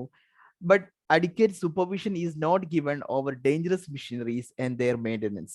A competent maintenance engineer should supervise such high risk activities. അത് ഉണ്ടായിരുന്നില്ല. ഓക്കെ, ഇവിടെ നിങ്ങൾക്ക് എന്ത് പോയിന്റ്സ് ആഡ് ചെയ്യാം?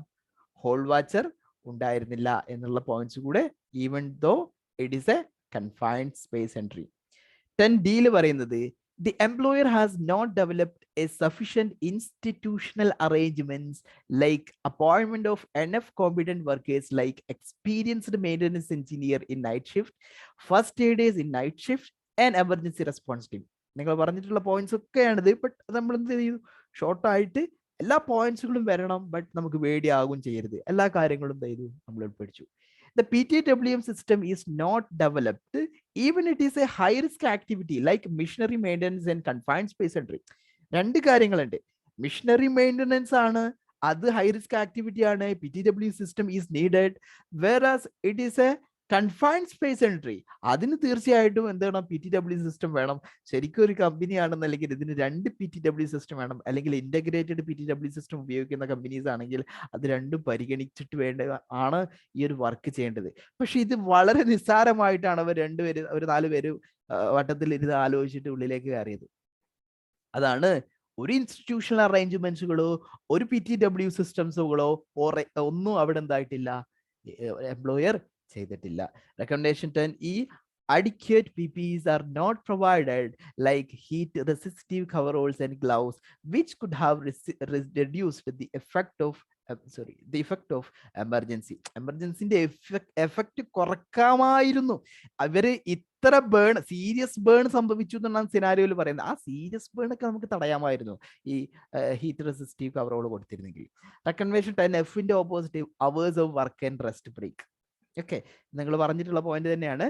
R adversely affecting occupational health and safety of bakery workers since which are not managed. ഒരു കാര്യമുണ്ട്, നിങ്ങൾക്ക് ഷോർട്ട് ഫോമുകൾ ഉപയോഗിക്കുന്നത് ആക്സെപ്റ്റഡ് ആയിട്ടുള്ള ഷോർട്ട് ഫോമുകൾ ഉപയോഗിക്കാം. അതായത് നമ്മുടെ ടെക്സ്റ്റ് ബുക്കിലൊക്കെ കൊടുത്തിട്ടുള്ള ഷോർട്ട് ഫോമുകൾ. ഇപ്പൊ ഞാനിവിടെ PTW ഉണ്ടോ കാണിച്ചിരിക്കുന്നത് കണ്ടോ? PTWന് ഷോർട്ട് ഫോം കാണിച്ചിട്ടുണ്ട്, PPക്ക് ഷോർട്ട് ഫോം കാണിച്ചിട്ടുണ്ട്. അതുപോലെ തന്നെ OHS, ഞാനിപ്പോ ഇവിടെ OHS വായിച്ചല്ലോ. അതാ ഒക്കുപേഷണൽ ഹെൽത്ത് ആൻഡ് സേഫ്റ്റിക്ക് എന്തായത് ഷോർട്ട് ഫോമുകൾ ഉപയോഗിച്ചു. അതല്ലാതെ നിങ്ങളുടെ സ്വന്തമായിട്ടുള്ള ഷോർട്ട് ഫോമുകൾ അല്ലെങ്കിൽ നിങ്ങളുടെ വർക്ക് സൈറ്റിൽ ഉപയോഗിക്കുന്ന ഷോർട്ട് ഫോമുകളെ അത് ഉപയോഗിക്കരുത്. കാര്യം അത് ഉപയോഗിച്ചാൽ മാർക്ക് തരില്ല. എക്സാമിനർക്ക് മനസ്സിലാകണം ഒരു കാര്യം. മറ്റൊരു കാര്യം, നെബോഷിന് അതിൻ്റെതായ രീതിയുണ്ട്, അങ്ങനെ തന്നെ ആൻസർ എഴുതണം. അപ്പൊ ഏതൊക്കെ ഷോർട്ട് ഫോം ഉപയോഗിക്കാൻ പറ്റും? നിങ്ങൾ ടെക്സ്റ്റ് ബുക്കിൽ കാണുന്ന RRCയിൽ കാണുന്ന ഷോർട്ട് ഫോമുകളൊക്കെ ഉപയോഗിച്ചോളൂ. ഇനി അല്ലെങ്കിൽ നിങ്ങൾക്ക് ആദ്യം പറയുമ്പോൾ ഒരു തവണ പറഞ്ഞു അതിന്റെ ബ്രാക്കറ്റിൽ ഒരു ഷോർട്ട് ഫോം ഉപയോഗിച്ചു. അപ്പൊ നിങ്ങൾ IG2 എഴുതുകയാണെങ്കിൽ നിങ്ങൾക്ക് അത് ആക്സെപ്റ്റ് ചെയ്യും. ആദ്യം ഒരു കാര്യം പറഞ്ഞു, ഒരു ഷോർട്ട് ഫോം ഉപയോഗിച്ചു, അതിന്റെ ബ്രാക്കറ്റിൽ തന്നെ ഫുൾ ഫോം ഉപയോഗിച്ചു. പിന്നെ നിങ്ങൾക്ക് എന്ത് ചെയ്യാം? ആ ഷോർട്ട് ഫോം ഉപയോഗിക്കാം, കുഴപ്പമില്ല. അല്ലാത്ത രീതിയിൽ നിങ്ങൾ ഷോർട്ട് ഫോമുകളൊന്നും ഉപയോഗിക്കരുത്. ഇനി നോക്കേ, അവിടുത്തെ അവേഴ്സ് ഓഫ് വർക്ക്. ഓക്കെ, ഈ ഒരു പോയിന്റ് നമ്മൾ നേരത്തെ ഡിസ്കസ് ചെയ്യും. ബ്ലെയിം ചെയ്യും, ഇൻഡിവിജ്വലി ബ്ലെയിം ചെയ്യും. അത് സിനാരി ഒന്നുകൂടി വായിക്കുമ്പോൾ നിങ്ങൾക്ക് മൈൻഡിലേക്ക് വരും. ആ ടാർഗറ്റ് കംപ്ലീറ്റ് ചെയ്തില്ലെങ്കിൽ ഇൻഡിവിജ്വലി ബ്ലെയിം ചെയ്യും. അങ്ങനെ പറഞ്ഞാൽ അവിടുത്തെ ഡ്യൂട്ടി ടൈം, അവരുടെ ഷിഫ്റ്റ് പാറ്റേൺസ്, ഇതൊന്നും എന്തല്ല, പ്ലാൻഡ് അല്ല, അല്ലെങ്കിൽ മാനേജ് ചെയ്യുന്നില്ല.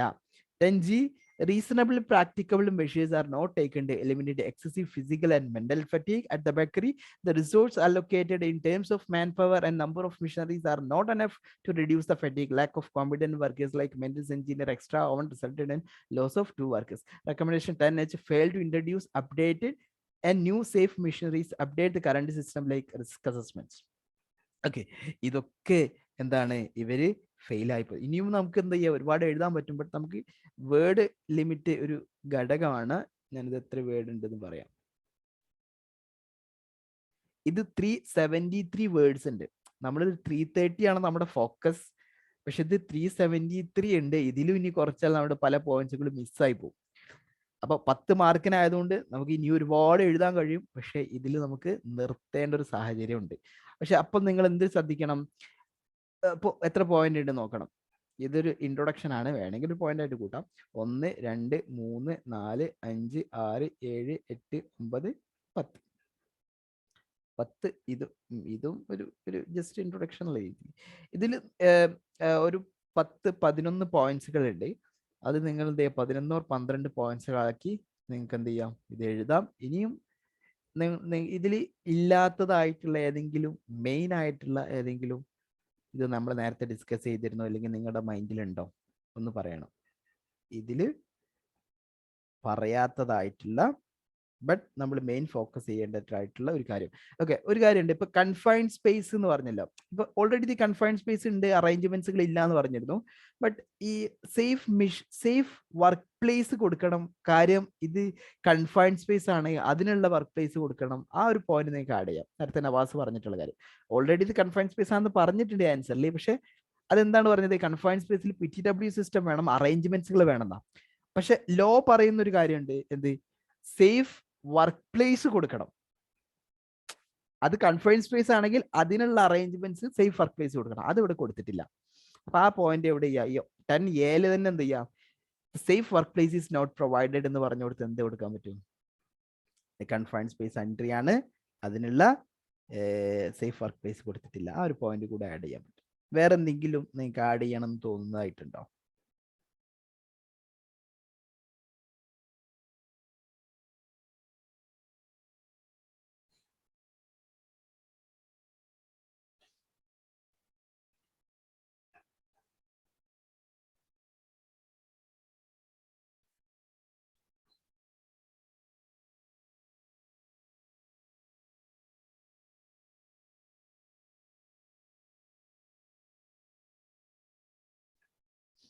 ഇല്ല. ഓക്കെ, ആൻസർ എഴുതുന്ന രീതി മനസ്സിലായോ? എന്തെങ്കിലും ഡൗട്ട് ഉണ്ടോ? മറ്റൊരു കാര്യം, ഇവിടെ ബോൾഡ് ചെയ്ത് കണ്ടോ, എക്സാമിനർക്ക് പെട്ടെന്ന് കാണാൻ വേണ്ടിയിട്ട് ചില കാര്യങ്ങൾ വളരെ ഇമ്പോർട്ടൻ്റ് ആണ്, എക്സാമിനറുടെ കണ്ണ് അതിൽ സ്ട്രൈക്ക് ചെയ്യണം എന്ന് നിങ്ങൾ ഉദ്ദേശിക്കുന്ന ചില കാര്യങ്ങൾ നിങ്ങൾ എന്ത് ചെയ്തിട്ടുണ്ട്, ബോൾഡും ചെയ്തിട്ടുണ്ട്. സാർ ബോൾഡ് ചെയ്യുന്നതിനും ബോൾഡ് കുറഞ്ഞു വെക്കലും ഒരു ബുദ്ധിമുട്ടായിരുന്നു അല്ലേ? പോയിന്റ്സ് കുറഞ്ഞെന്നുള്ള ഒരു ഫീല് വരുമോ? പോയിന്റ്സ് കുറഞ്ഞു എന്നുള്ള ഫീലിംഗ് എങ്ങനെയാ വരുന്നത്? ഇപ്പൊ നമ്മൾ ഓരോ ബുള്ളറ്റിൻ പോയിന്റ്സിലും, അതായത് നമ്മളിപ്പോ അവിടെയും ഇവിടെയും മാത്രം ബോൾഡ് ചെയ്താൽ മെയിൻ ആണെന്ന് തോന്നുന്ന പോയിന്റ്സ് അത് കുറയൂല. അതായത് ഞാൻ നിങ്ങളുടെ ഉദ്ദേശം മനസ്സിലായി. ഒരുപക്ഷെ ഇപ്പൊ ഒരുപാട് പോയിന്റ്സ് എഴുതി നമ്മളിപ്പോ എന്ത് ചെയ്തു, ഇവിടെ ഒരു ബോൾഡ് ചെയ്തു, ഇവിടെ ബോൾഡ് ചെയ്തു, ഇവിടെ ബോൾഡ് ചെയ്തു, ഒരു 4-5 ബോൾഡ് മാത്രം ഇട്ടാല് എന്ത് കുറച്ച് പോയിന്റ്സ് ഉള്ള, ബാക്കിയുള്ളത് വായിക്കാതെ പോവോ എന്നുള്ളൊരു ഡൗട്ടാണോ? എല്ലാം വായിക്കും, എക്സാമിനർ എല്ലാം വായിക്കും, കംപ്ലീറ്റ് വായിക്കും. എക്സാമിനറുടെ ശ്രദ്ധ ബോർഡിങ്ങിലേക്ക് മാത്രമായി പോകുന്ന. ഇല്ല, അതൊരിക്കലും ഇല്ല. നമ്മള് ഉറപ്പില്ലാത്ത നമ്മളിങ്ങനെ വലിച്ചു നീട്ടിയതുമല്ലോ പോയിന്റ് ആക്കാൻ വേണ്ടിട്ട്. അപ്പൊ അതിനൊരു തടസ്സമാകുമെന്ന് ചോദിച്ചാ. അത് ഒന്നാമത് വലിച്ചു നീട്ടി എഴുതരുത്. പിന്നെ രണ്ടാമത്തത് അത് തടസ്സമാവില്ല. നിങ്ങൾ ഒന്നും കൂടി ആൻസർ എഴുതി വരുമ്പോൾ മനസ്സിലാവും എല്ലതും ബോൾഡ് ആക്കാനുണ്ടാവും. ഇതിൽ തന്നെ ഇപ്പൊ ഇത് ഒരു കാൻഡിഡേറ്റ് സബ്മിറ്റ് ചെയ്ത ആൻസർ ആണ്, ഒരു നല്ല ഡെവലപ്പ് ആയിട്ടുള്ള ആൻസർ ആണ്, ചെറിയ മോഡിഫിക്കേഷനും വരുത്തിയിട്ടുണ്ട് ഞാൻ, എന്നാലും നല്ലൊരു ആൻസർ. അപ്പൊ ഇതിൽ തന്നെ നോക്കുക, നിങ്ങൾക്ക് എല്ലാ സ്ഥലത്തും വേണമെങ്കിൽ എന്ത് ചെയ്യാം, ബോൾഡ് ചെയ്യാനുള്ള പാകത്തിനുണ്ട്. പിന്നെ ഒരു ബോൾഡൊക്കെ ചെയ്ത് ഒരു വൃത്തിയാക്കി വെക്കുമ്പോഴാണ് ഒരു എക്സാമിനർക്ക് ഒന്നും കൂടെ എന്താവുന്നത്, ഒരു ഇംപ്രസ്ഡ് ആവുന്നത്. അതുകൊണ്ട് ഈ ഒരു വൃത്തിയിൽ കണ്ടോ, പിന്നെ ഒരാൾ ചോദിച്ചിരുന്നു ഈ ഫോണ്ട് സ്റ്റൈലും ഫോണ്ട് സൈസൊക്കെ. ഇത് ഏരിയലാണ് ഇവിടെ ഉപയോഗിച്ചിട്ടുള്ളത്. ഫോണ്ട് സ്റ്റൈൽ ഞാൻ പറഞ്ഞിരുന്നു, ഫോണ്ട് സ്റ്റൈൽ ഏരിയലോ അല്ലെ ടൈംസ് ന്യൂ റോമൻ എന്തായാലും കുഴപ്പമില്ല. ഫോണ്ട് സൈസ് ഇവിടെ ഉപയോഗിച്ചത് 12 ആണ്. ഒരു സ്റ്റാൻഡേർഡ്. ഇത് PDF ആക്കി മാറ്റിയാൽ കുറച്ചുകൂടി ഒരു എൻലാർജ്ഡ് ആയിട്ടാണ് കാണാൻ, ഒരു സ്റ്റാൻഡേർഡ് ഉണ്ടാവും കാണാനായിട്ട്. ഓക്കെ. പിന്നെ നോക്കി ഒരു ബുള്ളറ്റിന് ഇട്ടു, അതിന്റെ ഒരു പോയിന്റ് കഴിഞ്ഞ് അതിന്റെ ശേഷം ഒരു ലൈന് സ്പേസ് ഇട്ടു. ഇതൊക്കെ വലിയ ഘടകമാണ്. നമുക്കൊരു കാണാനുള്ള ഒരു ഫീച്ചർ എന്ന് പറഞ്ഞത് നല്ലൊരു പോയിന്റ് ആണ്. കാര്യം നമുക്ക് പേപ്പർ വേസ്റ്റ് ആയി പോകുന്ന പ്രശ്നമില്ലല്ലോ. നമുക്കൊരു ജസ്റ്റ് എൻ്റർ അടിച്ചാൽ മതി, ഈ ഒരു ഭംഗി വരും. ഓക്കെ, ക്ലിയർ ആണോ? വേറെ എന്തെങ്കിലും ഡൗട്ട്സ് ഉണ്ടോ നിങ്ങൾക്ക്? എഴുതുന്നതിലുള്ള ബുദ്ധിമുട്ടുകളോ വേറെ എന്തെങ്കിലും കാര്യങ്ങളുണ്ടോ? ഈ ആൻസർ ഷീറ്റിന്റെ ഓരോന്നിന്റെ മുകളിലുണ്ടോ ഇങ്ങനെ ക്വസ്റ്റ്യൻ 1, ക്വസ്റ്റ്യൻ 2? ഉണ്ടാവും. ഇതെങ്ങനെ task 1 obligation of employers at work question 1 ഇങ്ങനെ എല്ലാ ആൻസർ ടെംപ്ലേറ്റിന്റെ എല്ലാ ഭാഗത്തും ഇതുണ്ടാവും. ഇത് നമുക്ക് എഡിറ്റ് ചെയ്യാൻ പറ്റില്ല. ഇതിൽ മാത്രമേ നമുക്ക് എഡിറ്റ് ചെയ്യാൻ പറ്റും. ഇത് ഓൾറെഡി റെസ്ട്രിക്റ്റഡ് ആയിട്ടുള്ള ഏരിയ ആണ്. അത് എല്ലാത്തിന്റെ മുകളിലുണ്ടാവും. കണ്ടോ ടാസ്ക് 2. ഓക്കെ, ഞാൻ ഒരു ബ്ലാങ്ക് ആൻസർ ടെംപ്ലേറ്റ് കാണിച്ചു തരാം എങ്ങനെയാണ് എന്നുള്ളത്.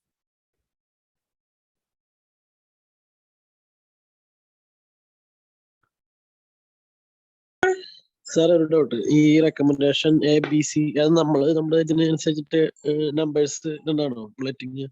മറ്റേ ABC നമ്പർ കോഡിംഗ് ആണോ? ഏതാണ് നല്ലത്? നമ്പർ വേണോ അല്ലെങ്കിൽ ഈ ഡോട്ട് ഇട്ടാ മതി? ഏതാ നല്ലതെന്ന് ചോദിച്ചേ. അതല്ല, അതെങ്ങനെ തന്നെ ABC തന്നെ ഇടുന്ന നിർബന്ധമല്ലോ? അത് നമ്പർ ഇട്ടാലും മതിയോ? എന്തിട്ടാലും മതി, നമ്പർ ഇട്ടാൽ മതി. അത് നമ്പർ ഇട്ടാലും ബുള്ളറ്റിൻ പോയിന്റ്സ് ഇട്ടാലും കുഴപ്പമില്ല. പിന്നെ നമ്പർ ഇട്ടാ ഒന്നുകൂടി എക്സാമിനർക്ക് എത്ര പോയിന്റ്സ് ഉണ്ടെന്ന് മനസ്സിലാക്കാൻ പറ്റും. 12-13 പോയിന്റ്സ് ഉണ്ടെങ്കിൽ അല്ലെങ്കിൽ എക്സാമിനർ എണ്ണും. കാര്യം എക്സാമിനർക്ക് ഓരോന്നിനും ഓരോ മാർക്ക് അലൊക്കേറ്റ് ചെയ്ത് കൊടുക്കണം. ABCD ഇടാം, ബുള്ളറ്റിൻ പോയിന്റ്സ് ഇടാം, നമ്പർ ഇടാം, സോൾവ് ചെയ്യും. ഇതാണ് നിങ്ങൾക്ക് ആൻസർ ടെംപ്ലേറ്റ് ഡൗൺലോഡ് ചെയ്യുമ്പോൾ ഉണ്ടാവുന്ന രൂപം. ഇതാണ് ഇതിന്റെ ഒരു ഫോർമൽ രീതി, ഒരു സ്റ്റാൻഡേർഡ്. ഇതിൽ ലേണർ നെയിം എഴുതുക, ഇവിടെ ലേണർ നമ്പർ എഴുതുക, ലേണിംഗ് പാർട്ണർ നെയിം എഴുതുക. പിന്നെ കണ്ടോ ഇങ്ങനെ ആയിരിക്കും ഓരോ ടാസ്ക് ഇതിനുണ്ടാവും. ഇതിവിടെ ഈ ഒരു ബോക്സിൽ ഇവിടെ നിങ്ങൾ ക്ലിക്ക് ചെയ്താൽ നിങ്ങൾക്ക് ഇവിടെ എന്ത് ചെയ്താം, you can type here whatever you want. അവിടെ മാത്രം ടൈപ്പ് ചെയ്യും, അല്ലാതെ അല്ലേ. അപ്പൊ ടൈപ്പ് ചെയ്യുമ്പോൾ ഒരു യെല്ലോയിഷ് കളർ ഇങ്ങനെ വരും. കുഴപ്പമില്ല, കാര്യം അത് എഴുതി വരുമ്പോൾ അത് പിന്നെ സേവ് ചെയ്യുമ്പോൾ ആ യെല്ലോ കളർ പോകും. സേവ് ചെയ്യുന്ന സമയത്ത് നമ്മളെ ഒരു ക്വസ്റ്റ്യൻ നമ്പർ 1ന്റെ എൻ്റയർ ആൻസർ ഈ ബോക്സിന്റെ ഉള്ളിലാണോ? വലുതായി വരികയാണ്? അതെ, വലുതായി വരും. ഓക്കെ. നമ്മൾ എൻ്റർ ചെയ്യുന്നതിനനുസരിച്ച് വലുതായി വരും.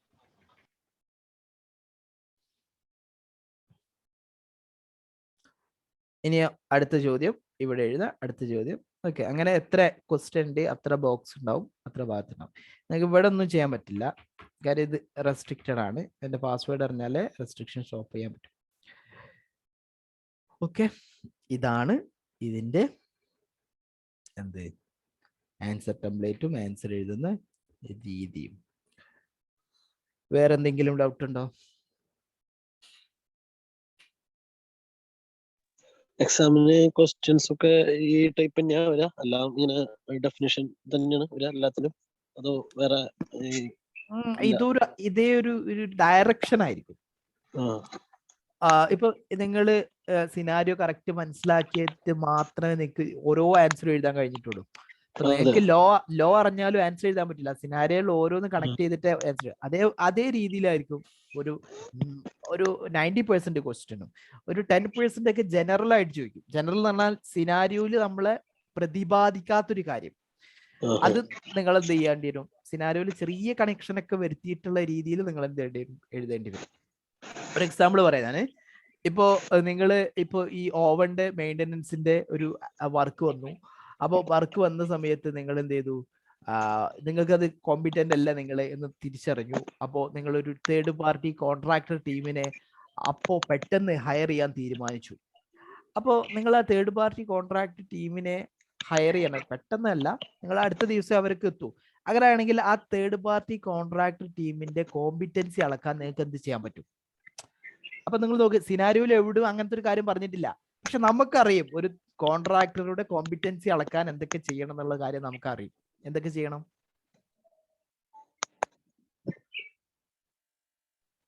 കോമ്പിറ്റൻസി എങ്ങനെ അളക്കാം? ട്രെയിനിങ്, പിന്നെ എക്സ്പീരിയൻസ്. അങ്ങനല്ല, ഒരു കോൺട്രാക്ടർ കമ്പനി സൂട്ടബിൾ ആണോ എന്ന് എങ്ങനെ ചെക്ക് ചെയ്യാൻ പറ്റും? അവർക്കൊരു HSE പോളിസി ഉണ്ടോ എന്ന് നോക്കണം. HSE പോളിസി ചെക്ക് ചെയ്യുക, അത് ഡെവലപ്ഡ് ആണോ എന്ന് നോക്കണം. പിന്നെ അവരുടെ ആക്സിഡന്റ്, നിയർ മിസ്, അങ്ങനത്തെ അവരുടെ റിപ്പോർട്ടുകൾ. ആക്സിഡന്റ് റെക്കോർഡ്, നിയർ മിസ്, അങ്ങനെ ഒരുപാട് റെക്കോർഡ്സ്, ഡോക്യുമെന്റ്സ്, ഡാറ്റ ചെക്ക് ചെയ്താൽ നമുക്ക് മനസ്സിലാക്കാനായിട്ട് പറ്റും. അപ്പൊ അത് സിനാരിയോയിൽ ഇല്ലല്ലോ, സിനാരിയോയിൽ ഇല്ല. പക്ഷെ നമ്മളത് ഒരു ജനറൽ ആയിട്ടുള്ള ക്വസ്റ്റൻ. പക്ഷെ നമുക്ക് ചെറിയൊരു ഓളം വേണം. എന്ത്? ഇത് നമ്മുടെ ഈ കമ്പനിയിൽ വന്ന് ഓവന്റെ റിപ്പയർ ചെയ്യാനുള്ള കോൺട്രാക്ട് ടീമാണ്. അപ്പൊ ആ ഒരു കാര്യത്തിന്റെ വെളിച്ചത്തിലാണ് നമ്മൾ എന്ത് ചെയ്യുക, ഈ ഡോക്യുമെന്റ്സിന്റെ പേരും അതിന്റെ ഡീറ്റെയിൽസ് ഒക്കെ എഴുതുന്നത്. മനസ്സിലായി? അതിനാണ് ജനറൽ ക്വസ്റ്റ്യൻ എന്ന് പറയാം. ജനറൽ ക്വസ്റ്റ്യനോ അല്ലെങ്കിൽ സിനാരിയോ ബേസ് ചെയ്തിട്ടുള്ള അതിൽ അപ്ലൈ ചെയ്യുന്ന ക്വസ്റ്റ്യൻസോ ആയിരിക്കും ചോദിക്കുന്നുണ്ടാവുക.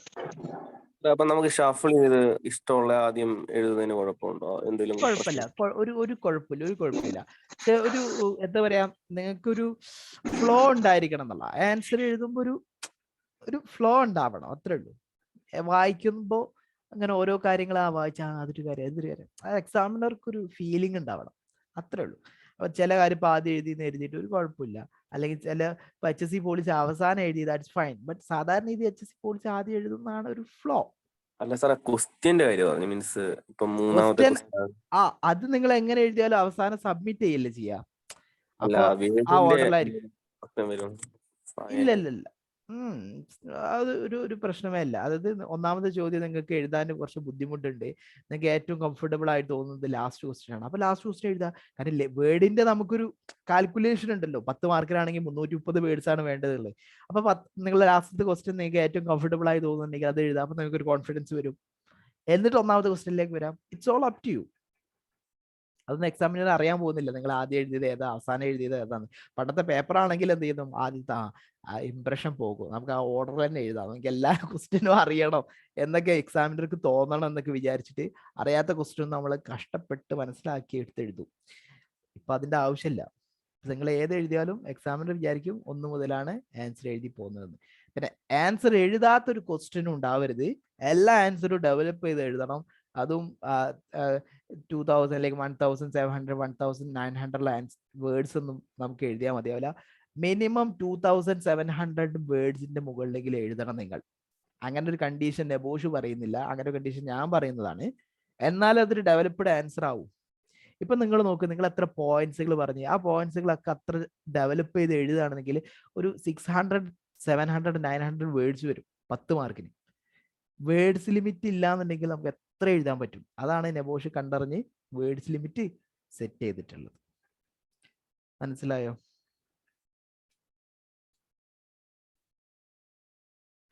ഇത് ക്ലിയർ ആണോ? ക്ലിയർ ആണ് എന്ന് പറഞ്ഞാൽ നമുക്ക് എന്ത് ചെയ്യാം, ഓരോരുത്തർക്കും ക്ലിയർ ആണോ എന്ന് പറഞ്ഞാൽ, ഓരോരുത്തരും ക്ലിയർ ആണെന്ന് പറഞ്ഞാൽ നമുക്ക് എന്ത് ചെയ്യാം, അടുത്ത ക്വസ്റ്റ്യനിലേക്ക് നീങ്ങാം. ആരൊക്കെ ഓൺലൈനിൽ ക്ലിയർ ആണ്? സാർ. Okay good. എല്ലാവരും പറഞ്ഞു, ഓൾമോസ്റ്റ് എല്ലാവരും പറഞ്ഞു. സോ നമുക്ക് എന്ത് ചെയ്യാം, നെക്സ്റ്റ് ക്വസ്റ്റ്യനിലേക്ക് നീങ്ങാം. നെക്സ്റ്റ് ക്വസ്റ്റ്യൻ നിങ്ങൾ നോക്കിയിരുന്നോ?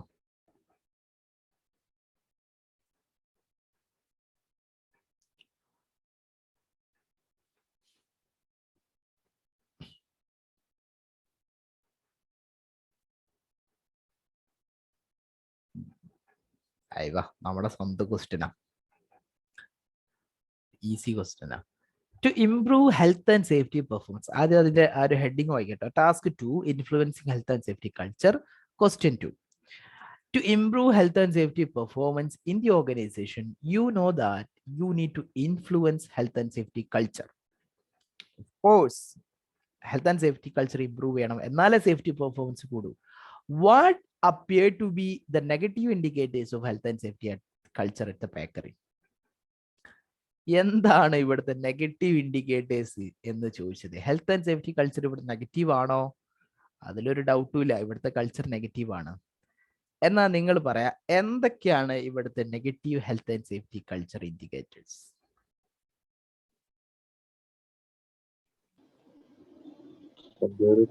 Records first aid okay okay okay ഓരോരുത്തർ പറയാം, ഓരോന്ന് പറയാം.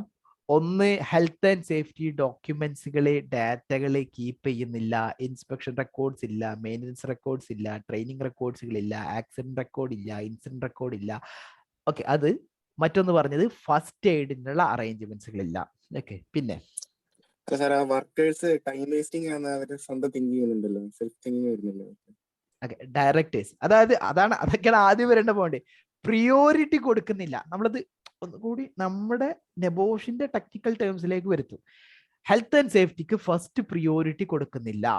അവര് ഡയറക്ടേഴ്സ് ചിന്തിക്കുന്നത് ഹെൽത്ത് ആൻഡ് സേഫ്റ്റി ഒരു ഫുൾ ടൈം ജോബ് അല്ല. ഹെൽത്ത് അതുപോലെ തന്നെ ഡയറക്ടേഴ്സ് എന്ത് ചെയ്യുന്നില്ല, കമ്മിറ്റ്മെന്റ് കൊടുക്കുന്നില്ല. അതാണ് അവര് ട്രെയിനിങ് കൊടുക്കുക എന്ന് പറഞ്ഞാൽ വേസ്റ്റ് ഓഫ് ടൈം ആണ് എന്ന് ചിന്തിക്കുന്നത്. Very good. പിന്നെ വർക്കേഴ്സിനെ കേൾക്കുന്നില്ല, കൺസൾട്ടേഷൻ ഇല്ല. ഓക്കെ, അതാണ് നമ്മൾ ടെക്നിക്കലായിട്ട് നമ്മൾ പറയാം. അവിടെ ഹെൽത്ത് ആൻഡ് സേഫ്റ്റി റെപ്രസെന്റേറ്റീവ് ഇല്ല, കൺസൾട്ടേഷൻ ഇല്ല, അവിടെ ഇഷ്യൂസും അവിടെ കൺസേൺസും ഒന്നും ആരും പരിഗണിക്കുന്നില്ല. Very good. പിന്നെ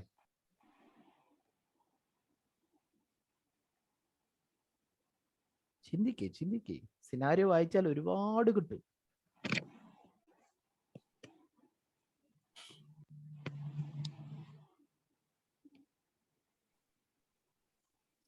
മെയിൻ്റനൻസ് എഞ്ചിനീയർ ഡയറി മാത്രം സെറ്റ് ചെയ്യുന്നു.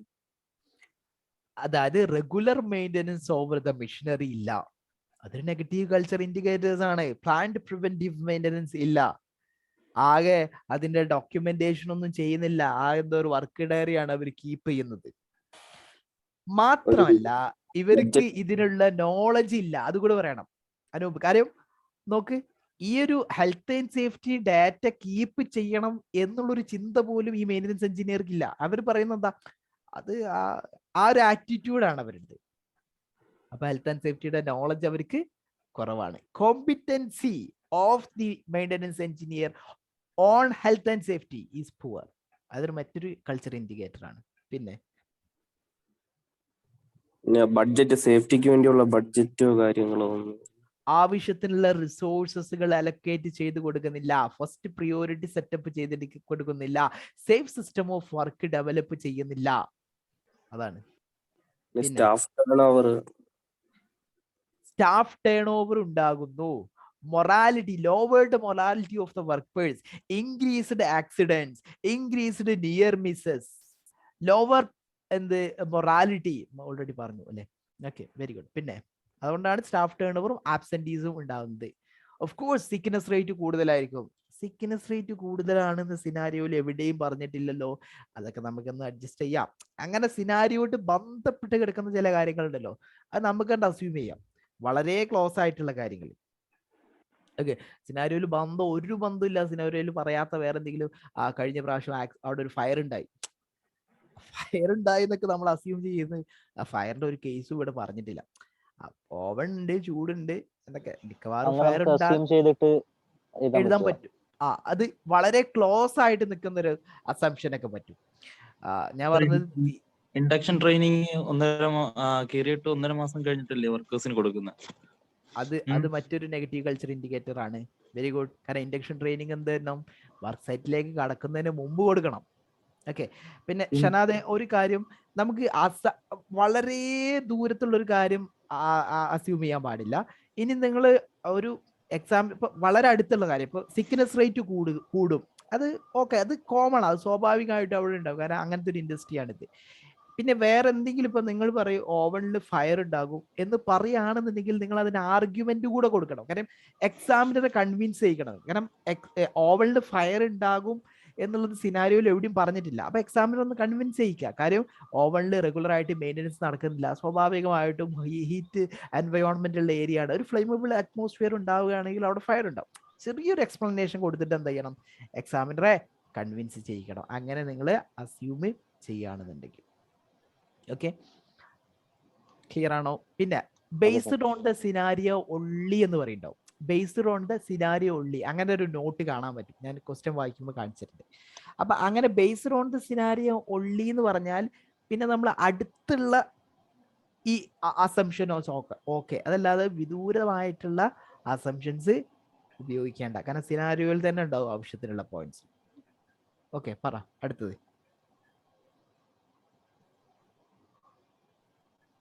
ഇനിയുണ്ടല്ലോ, ഇഷ്ടം പോലെ ഉണ്ടല്ലോ ഇനിയും.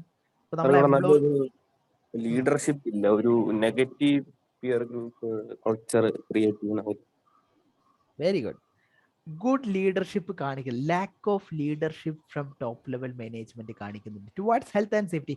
Even the directors think that health and safety is not a full time job.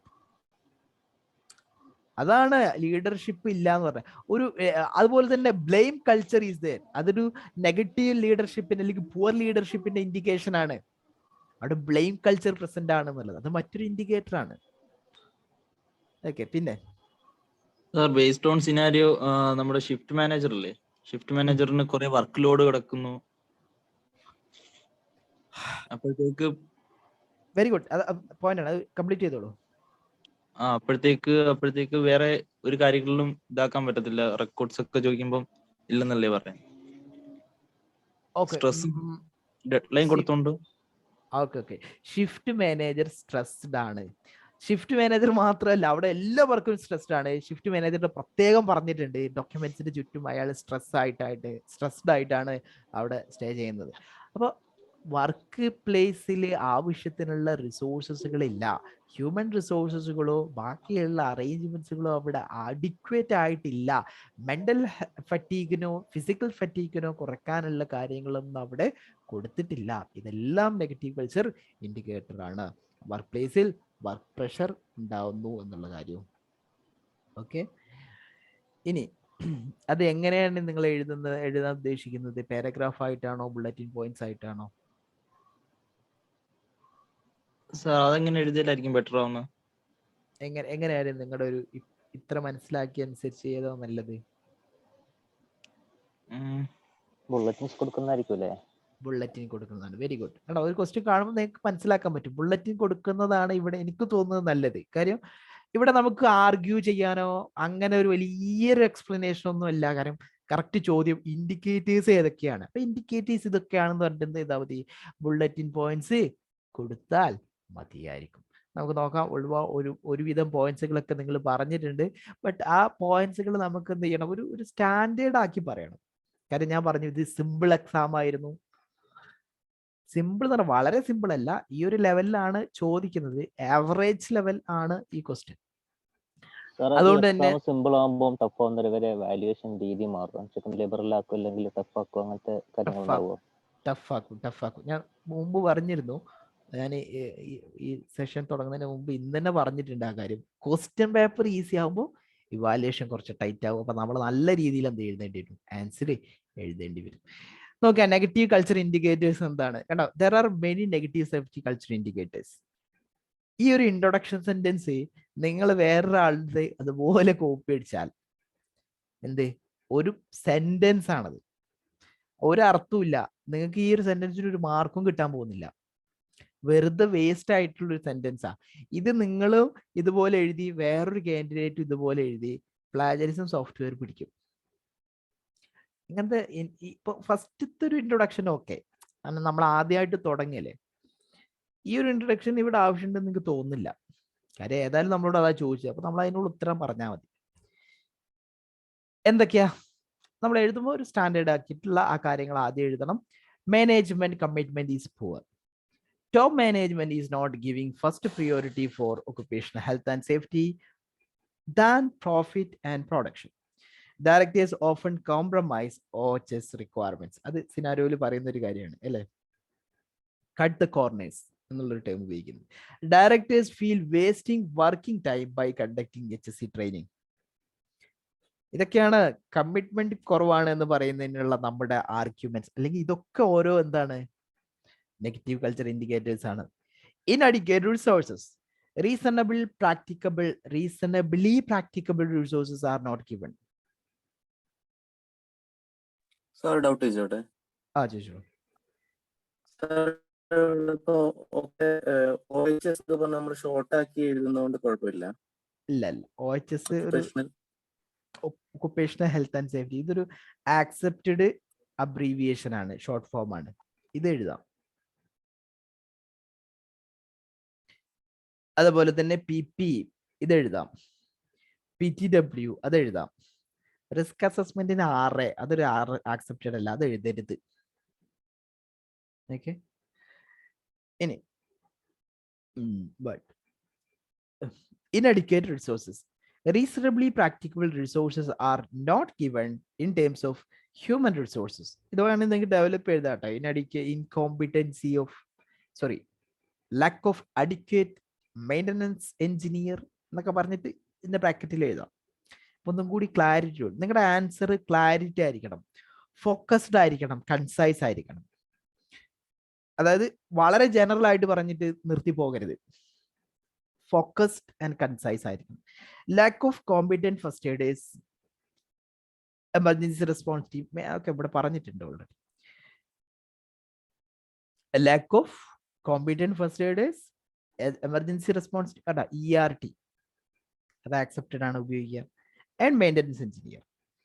Poor leadership. Directors don't think that occupational health and, അപ്പൊ നിങ്ങൾ ചോദിക്കും ഈ ഒക്കുപേഷണൽ ഹെൽത്ത് ആൻഡ് സേഫ്റ്റിക്ക് എന്തിനാണ് OHS എന്ന് എഴുതുന്നത്? ഒക്കുപേഷണൽ ഹെൽത്ത് ആൻഡ് സേഫ്റ്റി തന്നെ എഴുതിക്കൂടെ എന്ന് ചിന്തിക്കരുത് നിങ്ങൾ. കാര്യം വേർഡ് ലിമിറ്റ് വലിയൊരു പ്രശ്നമാണ്. ഇവിടെ തന്നെ നിങ്ങൾ എത്ര വേർഡ് സേവ് ചെയ്യാൻ പറ്റി?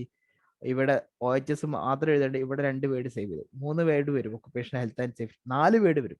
ആൻഡ് വരെ വേർഡായിട്ട് കൗണ്ട് ചെയ്യും. 4 വേർഡ് വരും. ഇവിടെ നിങ്ങൾ ഇത് 3 വേർഡ് സേവ് ചെയ്തു, ഒറ്റ വേർഡിൽ ചുരുക്കി 4 വേർഡുള്ള സാധനം. ഇവിടെ 3 വേർഡ് സേവ് ചെയ്തു. അങ്ങനെ എന്ത് ചെയ്തു? നിങ്ങൾ ഈ OHS എഴുതിയപ്പോൾ തന്നെ 6 വേർഡ് സേവ് ചെയ്തു. ഈ 6 വേർഡ് സേവ് ചെയ്യാന്ന് വലിയ കാര്യമാണ്. കാര്യം നിങ്ങൾക്കൊരു 3500 വേർഡൊക്കെ എഴുതി വന്നാൽ പിന്നെ നിങ്ങൾക്ക് അത് 200 കുറക്കാൻ വളരെ ബുദ്ധിമുട്ടാവും നിങ്ങൾ. അപ്പൊ എഴുതി വരുമ്പോൾ തന്നെ ഈ ഒരു കാര്യം നിങ്ങളുടെ മൈൻഡിൽ ഉണ്ടായിരിക്കണം, വേർഡ് കൂടും എന്നുള്ളത്. ദെൻ പോർ ലീഡർഷിപ്പ്. ഒരു കാര്യം, നമ്മുടെ ഇപ്പം എഴുതില്ലേ ഇതിനകത്ത് ബോർഡ് ലെറ്റേഴ്സിൽ കൊടുത്തേക്കുന്ന പൂർ ലീഡർഷിപ്പ് ഇല്ലേ, അത് 2 വേർഡായിട്ട് കൂട്ടും നമുക്ക് ആൻസർ കൂട്ടും. ഇത് 2 വേർഡ് മാത്രല്ല, ഇത് സിസ്റ്റ് ആണ് നിങ്ങളെ വേർഡ് കൗണ്ട് ചെയ്യുന്നത്. ഇപ്പൊ ഇതിന്റെ താഴെ ഇതിന്റെ ഈ ആരോ കാണുന്നില്ലേ, ഈ ലെഫ്റ്റ് സൈഡിൽ വേർഡ് കൗണ്ട് കാണിക്കുന്നുണ്ട്. ടോട്ടൽ ഇത് 3479 വേർഡ്സ് ഉണ്ട്. ഈ 3479 വേർഡ്സ് നിങ്ങൾ ചിന്തിക്കും നമുക്ക് 3300 വേർഡ്സ് വരെയല്ലേ അലോ ചെയ്യാവുന്നുള്ളൂ എന്നുള്ളത്. പക്ഷെ ഈ ടെംപ്ലേറ്റിൽ ആദ്യം തന്നെ ഉള്ള കുറച്ച് വേർഡ്സുകൾ, ഇപ്പൊ ഇതൊക്കെ ടെംപ്ലേറ്റിൽ ആദ്യം തന്നെ ഉള്ളതല്ലേ, നമുക്ക് തരുന്നതിന് മുമ്പുള്ള വേർഡ്സ് അല്ല ഇത്. പിന്നെ ഇതൊക്കെ സോഫ്റ്റ്വെയർ കൂട്ടി വേർഡ്സ് ആയിട്ട് കൂട്ടിയിട്ടുണ്ട്. അപ്പൊ അത് കുറക്കാനുള്ള ഒരു വേർഡ് ഉണ്ടാവും. അത് എനിക്ക് തോന്നുന്നു 200 സംതിങ് ആണ് കുറക്കാനുള്ള വേർഡ്സ്. ആ വേർഡ്സ് കുറച്ചിട്ട് ഈ ആൻസർ എഴുതിയപ്പോൾ ടോട്ടൽ വേർഡ്സ് ഉള്ളത് 3183. ഈ ടെംപ്ലേറ്റിൽ ഓൾറെഡി 291 വേർഡ്സ് ഉണ്ട്. ഈ 291 എന്തെന്ന് കുറക്കണം? ഈ 3479 കുറക്കണം. അപ്പൊ എത്ര കിട്ടും? 3189 കിട്ടും. ഇനി ചിലപ്പോൾ ചെറിയ എഡിറ്റിംഗ് വരുത്തിയിട്ടുണ്ടെന്നുണ്ടെങ്കിൽ ചിലപ്പോൾ ആ വേർഡ് ചെറിയ വ്യത്യാസം ഉണ്ടാവും, എന്നാലും ഏകദേശം കിട്ടും. ഈ വേർഡ് കൗണ്ട് ചെയ്യുന്നത് എങ്ങനെയാന്ന് വെച്ചാൽ, ഇപ്പൊ നിങ്ങളൊരു ഒരു സ്പേസ് ഇട്ടാല്, ഇപ്പൊ ഫസ്റ്റ് എയ്ഡ് എന്ന് നിങ്ങൾ എഴുതി, ഫസ്റ്റ് എയ്ഡ് നിങ്ങൾക്ക് 2 രീതിയിൽ എഴുതാൻ പറ്റും, രണ്ടും ആക്സെപ്റ്റഡ് ആണ്. ഫസ്റ്റ് എയ്ഡ് എന്നുള്ളത് ഞാൻ ഇവിടെ എഴുതിയിടാം. ഫസ്റ്റ് എയ്ഡ് ഇത് ആക്സെപ്റ്റഡ് ആയിട്ടുള്ള രീതിയാണ് ഫസ്റ്റ് എയ്ഡ് എഴുതാൻ. ഇത് ഒരു വേർഡാണ്. അതേസമയം നിങ്ങൾ ഫസ്റ്റ് എയ്ഡ് എഴുതിയത് ഒരു സ്പേസ് ഇട്ടിട്ടാണ് എഴുതിയത്, അങ്ങനെയാണെങ്കിൽ ഇത് 2 വേർഡാണ് ഫസ്റ്റ് എയ്ഡ്. ഒരു സ്പേസ് ഇട്ടാൽ എത്ര സ്പേസ് ഉണ്ടോ സ്പേസിനനുസരിച്ചാണ് ഇത് എണ്ണ പിടിക്കുന്നത്. ഇപ്പൊ നിങ്ങൾ ഇങ്ങനെ എഴുതി, ഇപ്പൊ 1 ഡോട്ട് ഫസ്റ്റ് എയ്ഡ് എന്ന് എഴുതി. ഓക്കെ, 1 ഡോട്ട് ഫസ്റ്റ് എയ്ഡ് എന്ന് ഇങ്ങനെ എഴുതിയാൽ ഇത് ഒറ്റ സെന്റൻസ് ആണ്, ഒറ്റ വേർഡാണിത്. കാരണം നമ്മൾ എവിടെ സ്പേസ് ഇട്ടില്ല, നമ്പർ ഓഫ് സ്പേസ് ആണ് ഇത് എന്ത് ചെയ്യുക, ഡിറ്റക്ട് ചെയ്യുക. അപ്പൊ നിങ്ങൾ ഓക്കെ 1 ഇട്ട് ഡോട്ട് ഇട്ട് ഒരു സ്പേസ് ഇട്ട് ഫസ്റ്റ് എയ്ഡ് ഇട്ട്. ഓക്കെ, അപ്പൊ ഇത് ഓട്ടോമാറ്റിക് ഇത് ഡിറ്റക്ട് ചെയ്തു, കൗണ്ട് ചെയ്തു. ഇല്ലാന്നുണ്ടെങ്കിൽ ഇത് എത്ര വേർഡായി? 3 വേർഡാവും. ഓക്കെ, 3 വേർഡ് കണ്ടോ അവിടെ താഴെ. കാര്യം 1 ഒരു വേർഡ്, ഫസ്റ്റ് ഒരു വേർഡ്, എയ്ഡ് വേറെ വേർഡ്. ഞാൻ പറഞ്ഞു വരുന്നത് ഇത് വേർഡ് കൗണ്ട് കൂട്ടുന്നത് എത്ര സ്പേസ് ഉണ്ട് എന്നുള്ളതാണ്. അപ്പൊ പുവർ ലീഡർഷിപ്പ് എത്ര വേർഡാണ്? 2 വേർഡാണ്. ക്ലിയർ ആണോ? ഈ 3 കൂടെ കണക്കിലെടുക്കുകയാണെങ്കിൽ അത് 3 വേർഡായിട്ട് പരിഗണിക്കും. കണക്കിലെടുക്കുവോ? എടുക്കും. കാര്യം ഇത് സോഫ്റ്റ്വെയർ അല്ലേ, നമ്മൾ കൗണ്ട് ചെയ്യല്ലോ, അപ്പൊ അത് കണക്കിലെടുക്കും. ഓക്കെ, ഈ ഡോട്ട് ഇട്ടാൽ കണക്കിലെടുക്കും. നിങ്ങൾ ഡോട്ട് ഇടേണ്ട, ഐഫോൺ ഇട്ടാൽ കണക്കിലെടുക്കില്ല. മനസ്സിലായോ? അപ്പൊ ചെറിയൊരു ഇതൊന്നും നിങ്ങൾക്ക് വല്ല സ്പേസ് ഒന്നും വരില്ലല്ലോ അല്ലേ? സ്പേസ് ഇട്ടാൽ അത് കണക്കിലെടുക്കും. പിന്നെ ഇതേപോലെ പാരഗ്രാഫ് ആക്കുന്നേരം ആ ഒരു ലൈന് മൊത്തം പോകൂലേ? ഇല്ല, അതാ പറഞ്ഞ 2 വേർഡിന്റെ ഇടയിലുള്ള സ്പേസ് ആണ് പരിഗണിക്കുക. അപ്പൊ ഇവിടുന്ന് നിങ്ങൾ ഇപ്പൊ എത്ര വേർഡ് ഇങ്ങനെ ഇട്ടെന്ന് വിചാരിച്ചിട്ട് എന്ത് ചെയ്യില്ല, വേർഡ് കൂടുന്നില്ല. 2 വേർഡിന്റെ ഇടയിലുള്ള സ്പേസ് അതാണ് പരിഗണിക്കുക. അപ്പൊ ഈ വേർഡിന്റെ ഇടയിലുള്ള സ്പേസ് ഒന്നായിട്ട് പരിഗണിക്കുള്ളൂ, എത്ര ആണെങ്കിലും.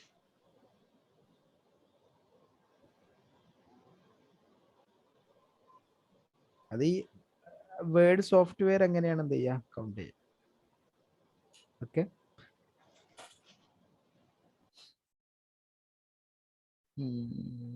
എന്താ പറഞ്ഞത്?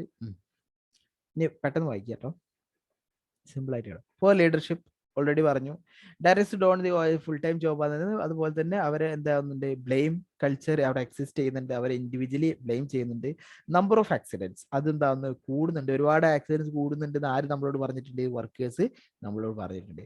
Poor level of incident reporting, ഒന്നും റിപ്പോർട്ട് ചെയ്ത റെക്കോർഡിംഗ്, ഇൻവെസ്റ്റിഗേറ്റിംഗ്, ഇതൊക്കെ 3 പോയിന്റ്സ് ആക്കി നിങ്ങൾക്ക് എഴുതാം. Poor level of incident reporting, poor level of incident recording, poor level of incident investigating എന്നൊക്കെ നിങ്ങൾക്ക് പോയിന്റ് കിട്ടുന്നില്ല എന്നുണ്ടെങ്കിൽ.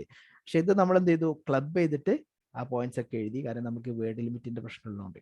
ആ shift managers believe the accident near miss ഒക്കെ ആപ്പൻ ചെയ്യുന്നുണ്ട്, ഒന്നും റെക്കോർഡ് ചെയ്യുന്നില്ല. സിക്നസ് റേറ്റ് കൂടുതലുണ്ട്, ലോ മൊറാലിറ്റി ഉണ്ട്, ഹൈ അബ്സെന്റീസം റേറ്റ് ഉണ്ട്, വർക്കർ കൺസൾട്ടേഷൻ ഇല്ല, അതുപോലെ തന്നെ കംപ്ലൈൻസ്. ഓക്കെ, ഇതൊരു പോയിന്റ് ആണ്, നമ്മൾ മിസ് ചെയ്ത്, നമ്മൾ നേരത്തെ ഡിസ്കസ് ചെയ്തപ്പോൾ. ഇങ്ങനത്തെ പോയിന്റ് മിസ് ചെയ്യാതിരിക്കാൻ എന്ത് ചെയ്യണം? അങ്ങനത്തെ പോയിന്റ് മിസ് ചെയ്യാതിരിക്കാൻ ഇങ്ങനെ ഒരു ക്വസ്റ്റ്യൻ വന്നാൽ ഇത് ഏത് എലമെന്റിൽ നിന്ന്, ഏത് ഭാഗത്തു നിന്നാണ് ചോദ്യം ചോദിക്കുന്നത് നിങ്ങൾക്ക് അറിയണം. ഇത് ഏത് എലമെന്റിലാണ് നമ്മൾ പഠിച്ചത്? Safety culture.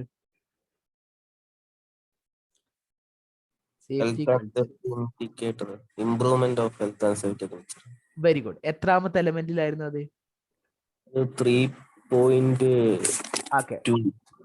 3.1 3.2 ആണ് നമ്മളത് ഡിസ്കസ് ചെയ്തത്. ഓക്കെ, അപ്പൊ 3ാമത്തെ എലമെന്റിലാണ്.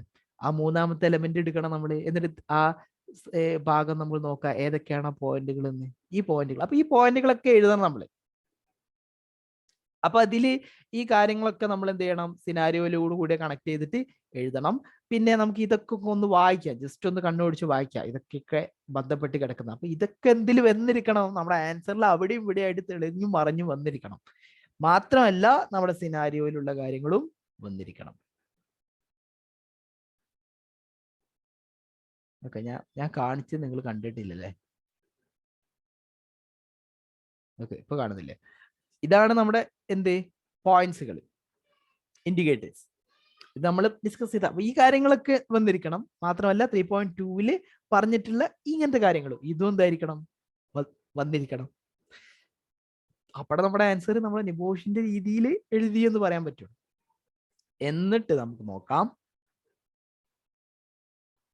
Non compliance of legal requirement. അതിൽ കൺവെൻഷൻ 150 റെക്കമെൻഡേഷൻ 65 അവർക്ക് ഫൈന് കിട്ടിയ അതൊക്കെ അവസാനം പറയുന്നുണ്ട്, അതൊക്കെ എഴുതാം. ഹൈ കോമ്പൻസേഷൻ ഉണ്ടാവും എന്നൊക്കെ എഴുതാം. അത് നെഗറ്റീവ് കൾച്ചറാണ്. കംപ്ലൈൻസ് ഫ്രം വർക്കേഴ്സിന്റെ കംപ്ലൈൻസുകൾ ഒരുപാട് തവണ കംപ്ലൈന്റ് ചെയ്തിട്ടുണ്ട്, അത് കേൾക്കാൻ ആരുമില്ല. മെഷീനറി പുതിയത് കൊടുക്കാന്ന് പറഞ്ഞിട്ട് ആരും കൊടുക്കുന്നില്ല. അതൊക്കെ അവരുടെ കംപ്ലൈൻസുകളാണ്. ഇൻകോമ്പിറ്റൻസി ഓഫ് വർക്കേഴ്സ്, അത് മറ്റൊരു കാര്യമാണ്. Inadequate training, poor first aid system, poor emergency system, poor documentation, no review on HSC performances. ഇങ്ങനെ ഒരുപാട് പോയിന്റ്സുകൾ എഴുതാൻ പറ്റും. ഏകദേശം 15 പോയിന്റ്സുകൾ എഴുതിയിട്ടുണ്ട്. ഓക്കെ, 15 പോയിന്റ്സ് ഉണ്ടാവുമ്പോൾ നമ്പർ ഇട്ട്, 11 പോയിന്റ്സ് ഉണ്ടാവുമ്പോൾ ബുള്ളറ്റിൻ പോയിന്റ്സ് ഇട്ട്. അപ്പൊ നിങ്ങൾക്ക് എന്ത് ചെയ്യാം, ചൂസ് ചെയ്യാം. നിങ്ങളുടെ ഒരു യുക്തിക്ക് അനുസരിച്ച് അതൊക്കെ ചൂസ് ചെയ്യാനായിട്ട് പറ്റും. ഈ ആൻസർ എഴുതുന്ന രീതി മനസ്സിലായോ? Is it clear? Yes, sir.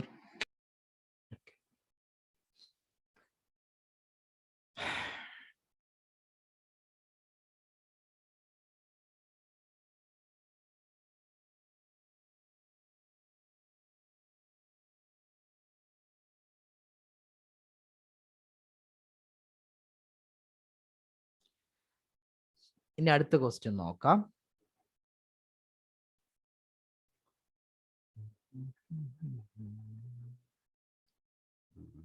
Question paper.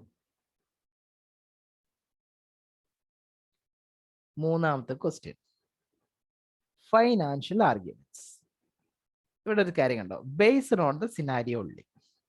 Scenario base ചെയ്തിട്ട് മാത്രം പറഞ്ഞാൽ മതി നിങ്ങൾ.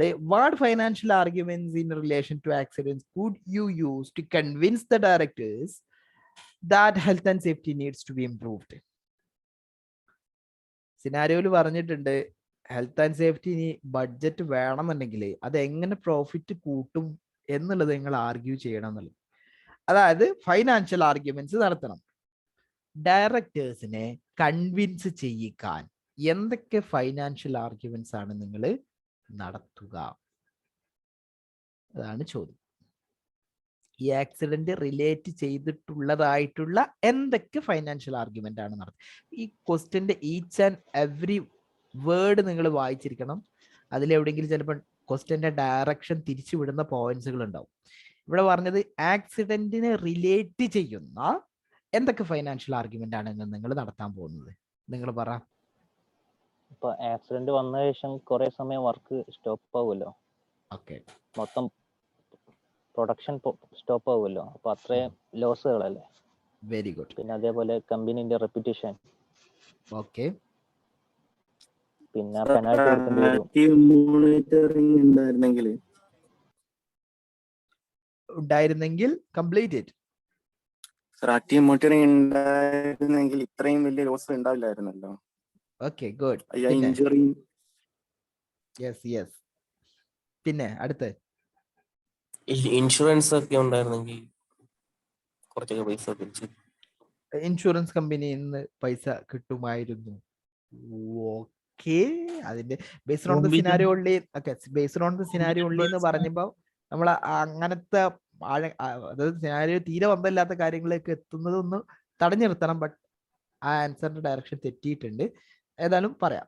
അടുത്ത് പറ. കോമ്പീറ്റന്റ് പേഴ്സണെ അവിടെ അപ്പൊ ഹയർ ചെയ്തായിരുന്നെങ്കിൽ അപ്പൊ ഇങ്ങനത്തെ ഒരു ആക്സിഡന്റ് അവിടെ വരുത്തില്ലായിരുന്നു. ഓക്കെ, പിന്നെ പ്രോപ്പർ ആയിട്ടുള്ള ട്രെയിനിങ്ങും കാര്യങ്ങളൊക്കെ കൊടുത്തായിരുന്നെങ്കിൽ.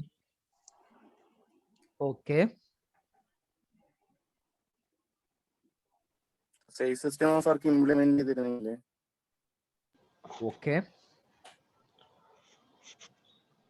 ഇനി ഞാൻ വർക്കേഴ്സിന്റെ ഇടയിൽ നല്ലൊരു കൾച്ചർ അതേപോലെ ആറ്റിറ്റ്യൂഡ് ഉണ്ടാക്കാൻ പറ്റില്ല കമ്പനിക്ക്. അപ്പൊ ഇനി പുതിയ വർക്കേഴ്സിനെ അവർ റിസൈൻ ചെയ്ത ശേഷം പുതിയ വർക്കേഴ്സിനെ രണ്ടാമത് ട്രെയിൻ ചെയ്ത് എക്സ്പീരിയൻസ്ഡ് ആയ പലരും അങ്ങ് പോകും. ഓക്കെ, അതൊക്കെ മൊത്തം കോസ്റ്റിനെ ബാധിക്കും ഓക്കെ. ഈ ഒരു ആക്സിഡന്റ് കാരണം. സ്റ്റാഫിന്റെ സേഫ്റ്റി കൂടുമ്പോ കമ്മിറ്റ്മെന്റ് കൂടും, അങ്ങനെ പ്രൊഡക്ഷൻ കൂടും. അതാണ് ആർഗ്യുമെന്റ്. അതാണ് ആർഗ്യുമെന്റ്. ആർഗ്യുമെന്റ് ഇത് ഇപ്പോഴാണ് വരുന്നത്. ഇതുവരെ ആർഗ്യുമെന്റ് വന്നിട്ടില്ല. ഞാനൊരു കാര്യം പറയാം, നിങ്ങൾ ഒറ്റയടിക്ക് ആൻസറിലേക്ക് എത്തരുത്. കാൻഡിഡേറ്റ്സ് പറ്റുന്ന ഒരു കാര്യമാണ് ഡയറക്ഷൻ മാറി. നിങ്ങളുടെ ഡയറക്ഷൻ തെറ്റായിരുന്നു ഇതുവരെ പറഞ്ഞിരുന്നത്. ഇപ്പോഴാണ് ഒരാൾ ആർഗ്യുമെന്റ് പറഞ്ഞത്. ക്വസ്റ്റ്യൻ എന്താ? നിങ്ങൾ ഒന്നും കൂടി ക്വസ്റ്റ്യൻ വായിക്ക്. ക്വസ്റ്റ്യൻ ഞാൻ സ്ക്രീൻ ഷെയർ ചെയ്തിട്ടുണ്ടല്ലോ. ക്വസ്റ്റ്യൻ ഒന്നും കൂടി വായിക്ക്.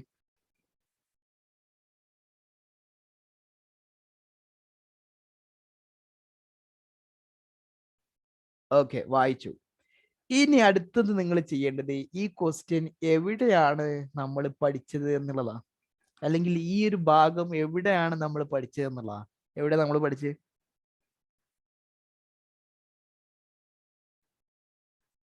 എവിടെയാണ് നമ്മൾ ഈ കാര്യം പഠിച്ചത്? ഒന്നാമത്തെ എലമെന്റിൽ എന്താ പഠിച്ചത്? ഫൈനാൻഷ്യൽ ആർഗ്യുമെന്റ് അല്ലേ? Reasons to maintain good standards of health and safety. അവിടെ എന്താ നമ്മൾ പഠിച്ചത്?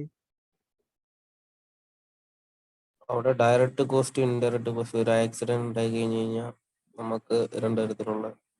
ഓക്കെ, ഡയറക്റ്റ് കോസ്റ്റും ഇൻഡയറക്റ്റ് കോസ്റ്റും. ഈ ഒരു ഡയറക്റ്റ് കോസ്റ്റ്, ഇൻഡയറക്റ്റ് കോസ്റ്റ് എന്നുള്ള ആ രണ്ട് വേർഡ് നിങ്ങൾ നേരത്തെ ചിന്തിച്ചിരുന്നോ? ഈ ക്വസ്റ്റ്യൻ ഞാൻ നിങ്ങളോട് ആ ലേണിംഗ് ഒബ്ജക്റ്റീവ് ചിന്തിക്കാൻ പറയുന്നതിന് മുമ്പ് നിങ്ങൾ ഈ direct cost and indirect cost എന്നുള്ള കാര്യം ചിന്തിച്ചിരുന്നോ? ഇപ്പോഴല്ല, ഞാൻ നിങ്ങളെ ആൻസർ പറഞ്ഞു തുടങ്ങിയ സമയം ചിന്തിച്ചിരുന്നു. എത്ര പേര് ചിന്തിച്ചിരുന്നു? സാർ ഇതുപോലത്തെ ഒരു ക്വസ്റ്റ്യൻ നേരത്തെ ഒന്ന് പറഞ്ഞായിരുന്നു. പറഞ്ഞു അതുകൊണ്ട് ചിന്തിച്ചിരുന്നോ? എന്റെ ക്വസ്റ്റ്യൻ ഇതാണ്. ഇപ്പോ ഇയാള് ഡയറക്റ്റ് കോസ്റ്റ് ഇൻഡയറക്റ്റ് കോസ്റ്റ് എന്ന് പറയുന്നതിന് മുമ്പ് തന്നെ ഈ ചോദ്യം ഡയറക്റ്റ് കോസ്റ്റ് ആൻഡ് ഇൻഡയറക്റ്റ് കോസ്റ്റിനെ പറ്റിയാണെന്ന് ചിന്തിച്ചിരുന്നോ എന്നുള്ളതാണ്. Very good, very good. വേറെ ആര് ചിന്തിച്ചേ? നിങ്ങൾ അങ്ങനെ ചിന്തിച്ചു എന്ന് പറഞ്ഞാൽ നെബോഷിന്റെ രീതിയിൽ നിങ്ങൾ ആൻസർ എഴുതാൻ പഠിച്ചു എന്നാണ് അതിന്റെ അർത്ഥം. അതായത് ഇപ്പൊ ഇതാണ് ഒരു നെബോഷ്. ഇപ്പൊ നിങ്ങൾ ഇങ്ങനെ പറഞ്ഞ കാര്യങ്ങൾ നിങ്ങൾക്ക് സമർത്ഥിക്കാൻ കഴിയും. പക്ഷെ നെബോഷ് ആവശ്യപ്പെടുന്ന ഒരു ഉത്തരം എന്ന് പറഞ്ഞാൽ ഈ എന്തൊക്കെയാണ് ഇതിൽ പോയിന്റ്സ് വരേണ്ടതെന്ന് വെച്ചാൽ ഡയറക്റ്റ് കോസ്റ്റുകൾ ഉണ്ടായിരിക്കണം, ഇൻഡയറക്റ്റ് കോസ്റ്റുകളെ കുറിച്ച് പറയണം, ഈ ഡയറക്റ്റ് കോസ്റ്റും ഇൻഡയറക്റ്റ് കോസ്റ്റും എത്രത്തോളം ഉണ്ട് അതിന്റെ എക്സാമ്പിൾസിലൂടെ അറിയിക്കണം, അതുപോലെ തന്നെ ഇത് ഇൻഷുറബിളും അൺഇൻഷുറബിൾ ആയിട്ടുള്ള കോസ്റ്റുകളൊക്കെ ഉണ്ട് എന്നുള്ളത് അറിയിക്കണം. എന്നിട്ട് അതൊക്കെ ഈ ആക്സിഡന്റ് റിലേറ്റ് ചെയ്തിട്ടാണ് കേട്ടോ. എന്നിട്ട് ഈ കോസ്റ്റുകളൊക്കെ വലിയ കോസ്റ്റുകളാണ്, ഇതൊക്കെ നമുക്ക് ഒഴിവാക്കാം. എങ്ങനെ? ഈ ഒരു കൺട്രോൾസുകളൊക്കെ നമ്മൾ കൊടുത്തിട്ട് എന്നാണ്. ആ കൺട്രോൾസിന് വല്ല ഫോക്കസ് ചെയ്യേണ്ട. നിങ്ങൾ നേരത്തെ പറഞ്ഞതൊക്കെ കൺട്രോൾസിനെ കുറിച്ചാണ് ഫോക്കസ്. അത് ഫൈനാൻഷ്യൽ ആർഗ്യുമെന്റ് ആവുന്നില്ല. ഫൈനാൻഷ്യൽ ആർഗ്യുമെന്റ് കോസ്റ്റിനെ കുറിച്ചാണ് ഫോക്കസ് ചെയ്യേണ്ടത്. ആ കോസ്റ്റ് ഇത്ര ഉണ്ടാവും, അതൊക്കെ വലിയ നഷ്ടമാണ്, ഇപ്പൊ ഫൈൻ എത്ര 350,000 പൗണ്ട്സ് നമ്മൾ അടച്ചു, ഇത്ര കോസ്റ്റുകൾ നമുക്ക് ഒഴിവാക്കാം കൺട്രോളുകൾ കൊടുത്താൽ. അങ്ങനെയാണ് നിങ്ങളുടെ ആൻസറിന്റെ ഡയറക്ഷൻ ഉണ്ടായിരിക്കേണ്ടത്. ക്ലിയർ ആണോ?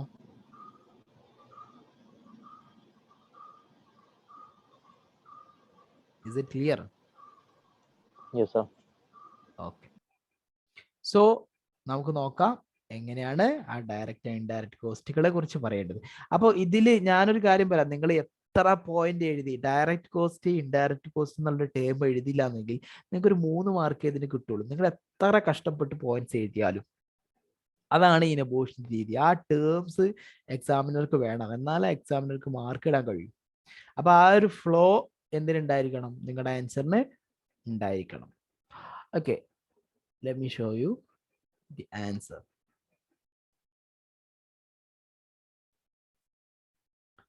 ഇവിടെ ബുള്ളറ്റിൻ ആക്കി എഴുതുന്നതാണോ പാരഗ്രാഫ് ആക്കി എഴുതുന്നതാണോ നല്ലത്?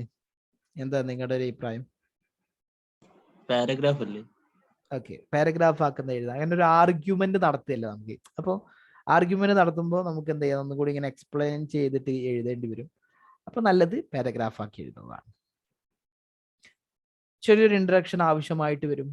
കാര്യം എന്താ, ഈ ഡയറക്റ്റ് കോസ്റ്റ് ഇൻഡയറക്റ്റ് കോസ്റ്റിനെ കുറിച്ച് പറയണം. പിന്നെ ഒരുപാട് പോയിന്റ്സുകൾ ഉണ്ട്, അതൊക്കെ ചിലതൊക്കെ ബോൾഡ് ചെയ്തിട്ടുണ്ട്. ഒക്കെ ഒരു വെൽ ഡെവലപ്പ് ചെയ്തിട്ടുള്ള ആൻസർ തന്നെ എഴുതിയിട്ടുണ്ട്. ഞാനത് വായിക്കുന്നില്ല, കാര്യം ഓൾറെഡി ഞാൻ ഇതേ ഒരു സിമിലർ ക്വസ്റ്റ്യൻ നമ്മൾ ഡിസ്കസ് ചെയ്തതാണ്. ആദ്യത്തെ ക്വസ്റ്റ്യനിൽ ഓപ്പൺ ബുക്ക് എക്സാമിനേഷൻ തുടങ്ങിയത് 2002 ഓഗസ്റ്റിലാണ്. അന്ന് ഈ ക്വസ്റ്റ്യൻ ചോദിച്ചു. 536 വേർഡ്സ് ഉണ്ട്. എത്ര മാർക്കിനാണത്? കുറച്ച് കൂടിയോ? എത്ര മാർക്കിനായിരുന്നു ചോദ്യം? 10 മാർക്കിനാണെങ്കിൽ കുറച്ച് കൂടിയിട്ടുണ്ട്. 10 മാർക്കിനാന്ന് തോന്നുന്നു. 10 മാർക്കിന് 10 മാർക്കിന് നിങ്ങൾ 536 എഴുതുമ്പോൾ നിങ്ങൾ പേടിക്കണം. അപ്പൊ ലാസ്റ്റ് ഒക്കെ ചിലപ്പോൾ ആൻസർ എന്തായി ചുരുങ്ങി പോകും. കാര്യം നിങ്ങൾക്ക് എഴുതാൻ ഒരുപാടുണ്ടാവും. 536 536 ഇത് കുറക്കാനൊന്നും ഉണ്ടാവില്ല അതിൽ. അത്രക്കും കൺസൈസ് തന്നെ ആയിരിക്കും ആൻസർ. അപ്പൊ നിങ്ങൾ ഒന്ന് ചവിട്ടി പിടിക്കണം. ഓക്കെ,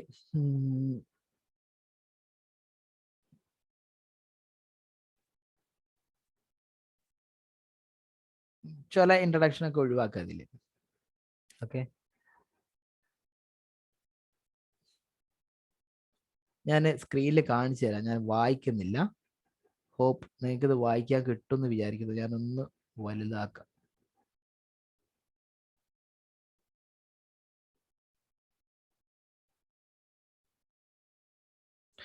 നിങ്ങൾ തന്നെ വായിച്ചോളൂ. ഈസി ആയിട്ടുള്ള കാര്യങ്ങളാണ്, ഓൾറെഡി ഡിസ്കസ് ചെയ്ത കാര്യങ്ങളാണ്. ഡൗട്ട് ഒന്നും ഉണ്ടാവില്ല. അതിന്റെ ഡയറക്ഷൻ മാത്രം നിങ്ങൾക്ക് നോക്കാനുണ്ടാവുള്ളൂ. ആദ്യം ഡയറക്റ്റ് കോസ്റ്റുകൾ ഇൻഡയറക്റ്റ് കോസ്റ്റ് ഇൻട്രൊഡക്ഷൻ പറഞ്ഞു. ഡയറക്റ്റ് കോസ്റ്റുകളെ കുറിച്ചുള്ള ഒരു ഈ ഒരു ആക്സിഡന്റിനെ റിലേറ്റ് ചെയ്തിട്ടുള്ള ഡയറക്റ്റ് കോസ്റ്റുകൾ പറഞ്ഞു, ഇൻഡയറക്റ്റ് കോസ്റ്റുകൾ പറഞ്ഞു, ദെൻ ആർഗ്യുമെന്റ് ചെയ്തു.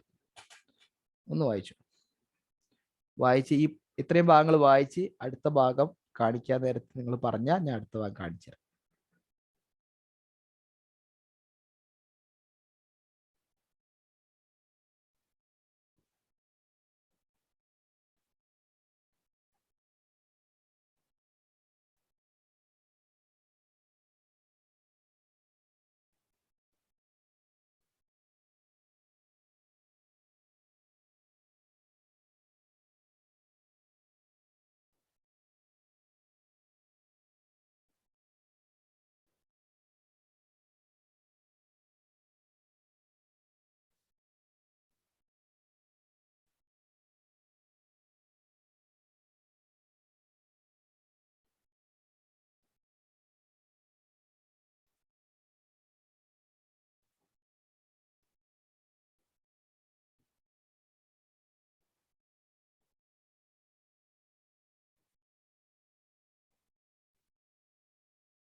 സാർ എപ്പോഴും സ്ക്രോൾ ചെയ്യോ?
വായിച്ചോ?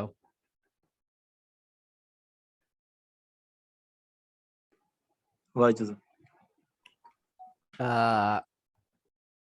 എന്തെങ്കിലും ആഡ് ചെയ്യാനായിട്ടുള്ള പോയിന്റ്സ് തോന്നിയിട്ടുണ്ടോ, അല്ലെങ്കിൽ അത് കുറക്കാനായിട്ടുള്ള പോയിന്റ്സ് തോന്നിയിട്ടുണ്ടോ? എന്തെങ്കിലും നിങ്ങളുടെ ഒരു comment?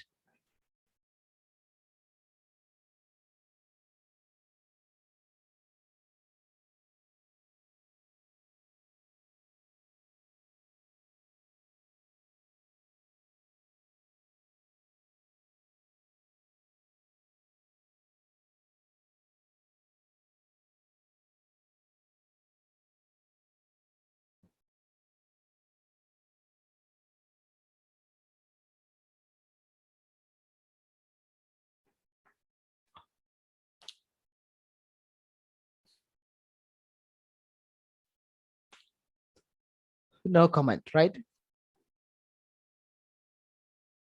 No sir. Okay, fine. ഇതാണ് ഈ ഒരു ക്വസ്റ്റ്യൻ എഴുതേണ്ട രീതി. ഇനി അടുത്ത ക്വസ്റ്റ്യൻ ഒന്ന് ജസ്റ്റ് വായിക്കാം. ഞാൻ ജസ്റ്റ് ഒന്ന് ഡിസ്കസ് ചെയ്യാം, എൻ്റെ ടൈം കഴിഞ്ഞിട്ടുണ്ട്. Investigating incidents, you advise the directors that the organization should carry out some health and safety performance monitoring. നിങ്ങൾ ചില health and safety performance monitoring നിങ്ങൾ അഡ്വൈസ് ചെയ്യുന്നു.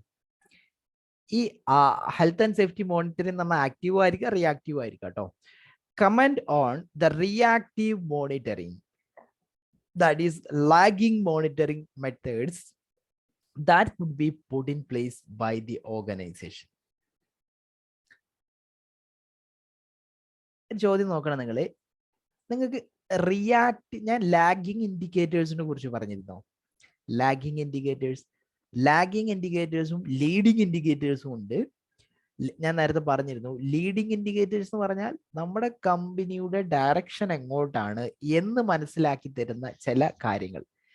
ഒരു എക്സാമ്പിൾ പറയാം, ഇൻസ്പെക്ഷന്റെ റിസൾട്ട്, അതൊരു ലീഡിങ് ഇൻഡിക്കേറ്റർ ആണ്. ഇൻസ്പെക്ഷന്റെ റിസൾട്ട് ഇൻസ്പെക്ഷനിൽ ഷോർട്ട് ഫോൾസുകളൊന്നും കണ്ടെത്തില്ല എന്നുണ്ടെങ്കിൽ അതൊരു പോസിറ്റീവ് ലീഡിങ് ഇൻഡിക്കേറ്ററാണ്. നമ്മുടെ കമ്പനി ഒരു പോസിറ്റീവ് സൈഡിലേക്കാണ് പോയിക്കൊണ്ടിരിക്കുന്നതെന്ന് അറിയാൻ പറ്റും. ഇൻസ്പെക്ഷനിൽ നമ്മൾ കണ്ടെത്തി ഒരുപാട് ഷോർട്ട് ഫോൾസുകൾ കണ്ടെത്തി, അത് നെഗറ്റീവ് ലീഡിങ് ഇൻഡിക്കേറ്റർ ആണ്. അത് കമ്പനി ആക്സിഡന്റിലേക്കാണ് പോകുന്നത് എന്ന് മനസ്സിലാക്കാൻ നമ്മൾ സഹായിക്കും. അപ്പൊ ഈ ലീഡിങ് ഇൻഡിക്കേറ്റേഴ്സ് ഉള്ളതുപോലെ തന്നെയാണ് ലാഗിങ് ഇൻഡിക്കേറ്റേഴ്സ്. ഓൾറെഡി സംഭവിച്ചതായിട്ടുള്ള കാര്യങ്ങൾ, ഇപ്പൊ ആക്സിഡന്റിന്റെ ഒരു കണക്ക്, അത് ലാഗിങ് ഇൻഡിക്കേറ്റർ. ഓൾറെഡി എന്താണ് സംഭവിച്ചതെന്നറിയാം. നിയർ മിസ്സിന്റെ ഒരു കണക്ക്, ബ്രേക്ക് ഡൗണിന്റെ കണക്ക്, വർക്കേഴ്സ് കംപ്ലൈന്റ്, ഹെൽത്ത് ചെക്കപ്പ് നടത്തിയതിന്റെ കണക്ക്, അല്ലെങ്കിൽ അതിന്റെ ഒരു റിസൾട്ട്. ഇങ്ങനെ ഒരുപാട് ലാഗിങ് ഇൻഡിക്കേറ്റേഴ്സ് ഉണ്ട്. ആ ലാഗിങ് ഇൻഡിക്കേറ്റേഴ്സ് കണ്ടെത്താൻ നമുക്ക് റിയാക്റ്റീവ് മോണിറ്ററിങ് ചെയ്യാൻ പറ്റും. ഈ റിയാക്റ്റീവ് മോണിറ്ററിങ് മെഷേഴ്സ് എന്തൊക്കെ നമുക്ക് വർക്ക് പ്ലേസിൽ ചെയ്യാനായിട്ട് ഒക്കും, അതിനെക്കുറിച്ച് കമന്റ് ചെയ്യാനാണ് പറഞ്ഞത്. കമന്റ് ചെയ്യുക എന്ന് പറഞ്ഞാൽ ഇപ്പൊ നിലവിലുള്ളത് എന്താണ് അവസ്ഥ എന്ന് പറയാം, അത് എങ്ങനെയാണ് ഇംപ്രൂവ് ചെയ്യേണ്ടത് എന്നൊക്കെ നിങ്ങൾക്ക് പറയാനായിട്ട് പറ്റും. നിങ്ങൾ പറ, എങ്ങനെയായിരിക്കും നിങ്ങളൊരു ആൻസർ ഉണ്ടാവുക? ഇവിടെ ഒരു നോട്ട് ഉണ്ട്, you should support your answer where applicable using relevant information from the scenario. എങ്ങനെയായിരിക്കും നിങ്ങൾ ഈ ഒരു ക്വസ്റ്റ്യന് അപ്പിയർ ചെയ്യാൻ പോകുന്നത്?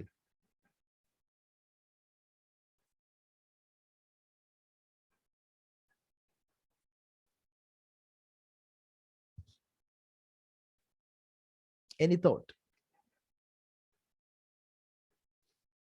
ഒന്നും പറയാതിരിക്കരുത്, എന്തെങ്കിലും പറ. അതായത് എന്താണ് നിങ്ങൾ ഇവിടെ റിയാക്റ്റീവ് മോണിറ്ററിങ് ഓക്കെ ആണോ? നിങ്ങൾ അങ്ങനെ വിശ്വസിക്കുന്നുണ്ടോ? റെക്കോർഡ്സ് ഒന്നും ഇല്ലല്ലോ ആക്സിഡന്റ് നിയർ മിസ്സിന്റെ ഒന്നും. Very good. അതാണ് എക്സാമിനർ ആവശ്യപ്പെടുന്ന പോയിന്റ്. ഈ റെക്കോർഡ്സ് ഒന്നും കീപ്പ് ചെയ്യുന്നില്ല. ആക്സിഡന്റിന്റെ, നിയർ മിസ്സിന്റെ, വർക്കേഴ്സ് കംപ്ലൈന്റിന്റെ ഒന്നിന്റെയും റെക്കോർഡ്സ് ഇല്ല. ആക്സിഡന്റ് റിപ്പോർട്ടിങ്ങിനുള്ള ഒരു സിസ്റ്റം ഇല്ല, പ്രൊസീജിയർ ഇല്ല. ഇതൊക്കെ എന്ത് ചെയ്യണം? വർക്ക് പ്ലേസിൽ ഇംപ്ലിമെന്റ് ചെയ്യേണ്ടതുണ്ട്. പിന്നെ വേറെന്താ? വേറെന്താ പോയിന്റ്?